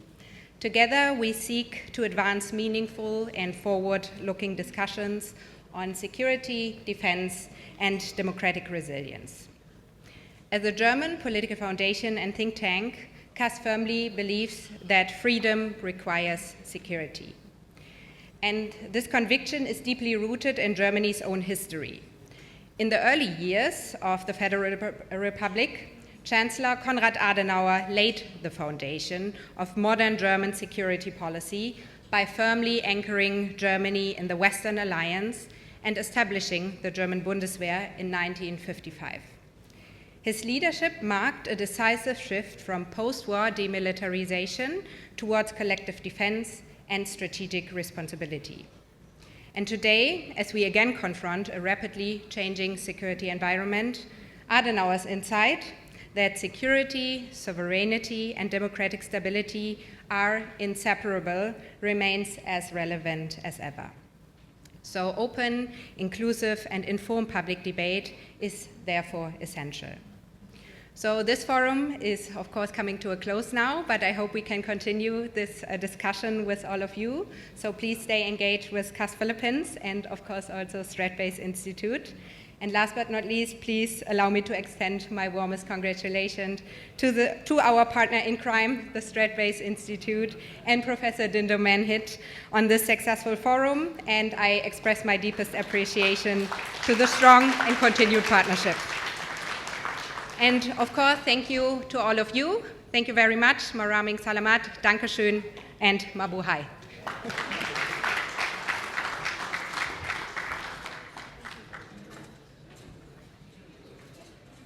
Thank you so much, Ms. Braun. On behalf of the Strat-Based Institute and Konrad Adenauer Stiftung Philippines, thank you to our speakers and guests for joining us today. We have prepared a lunch buffet outside the room. For our speakers, you may stay at your tables. Your lunch will be served. Once again, I'm Claudette Hizon. Thank you and have a good afternoon.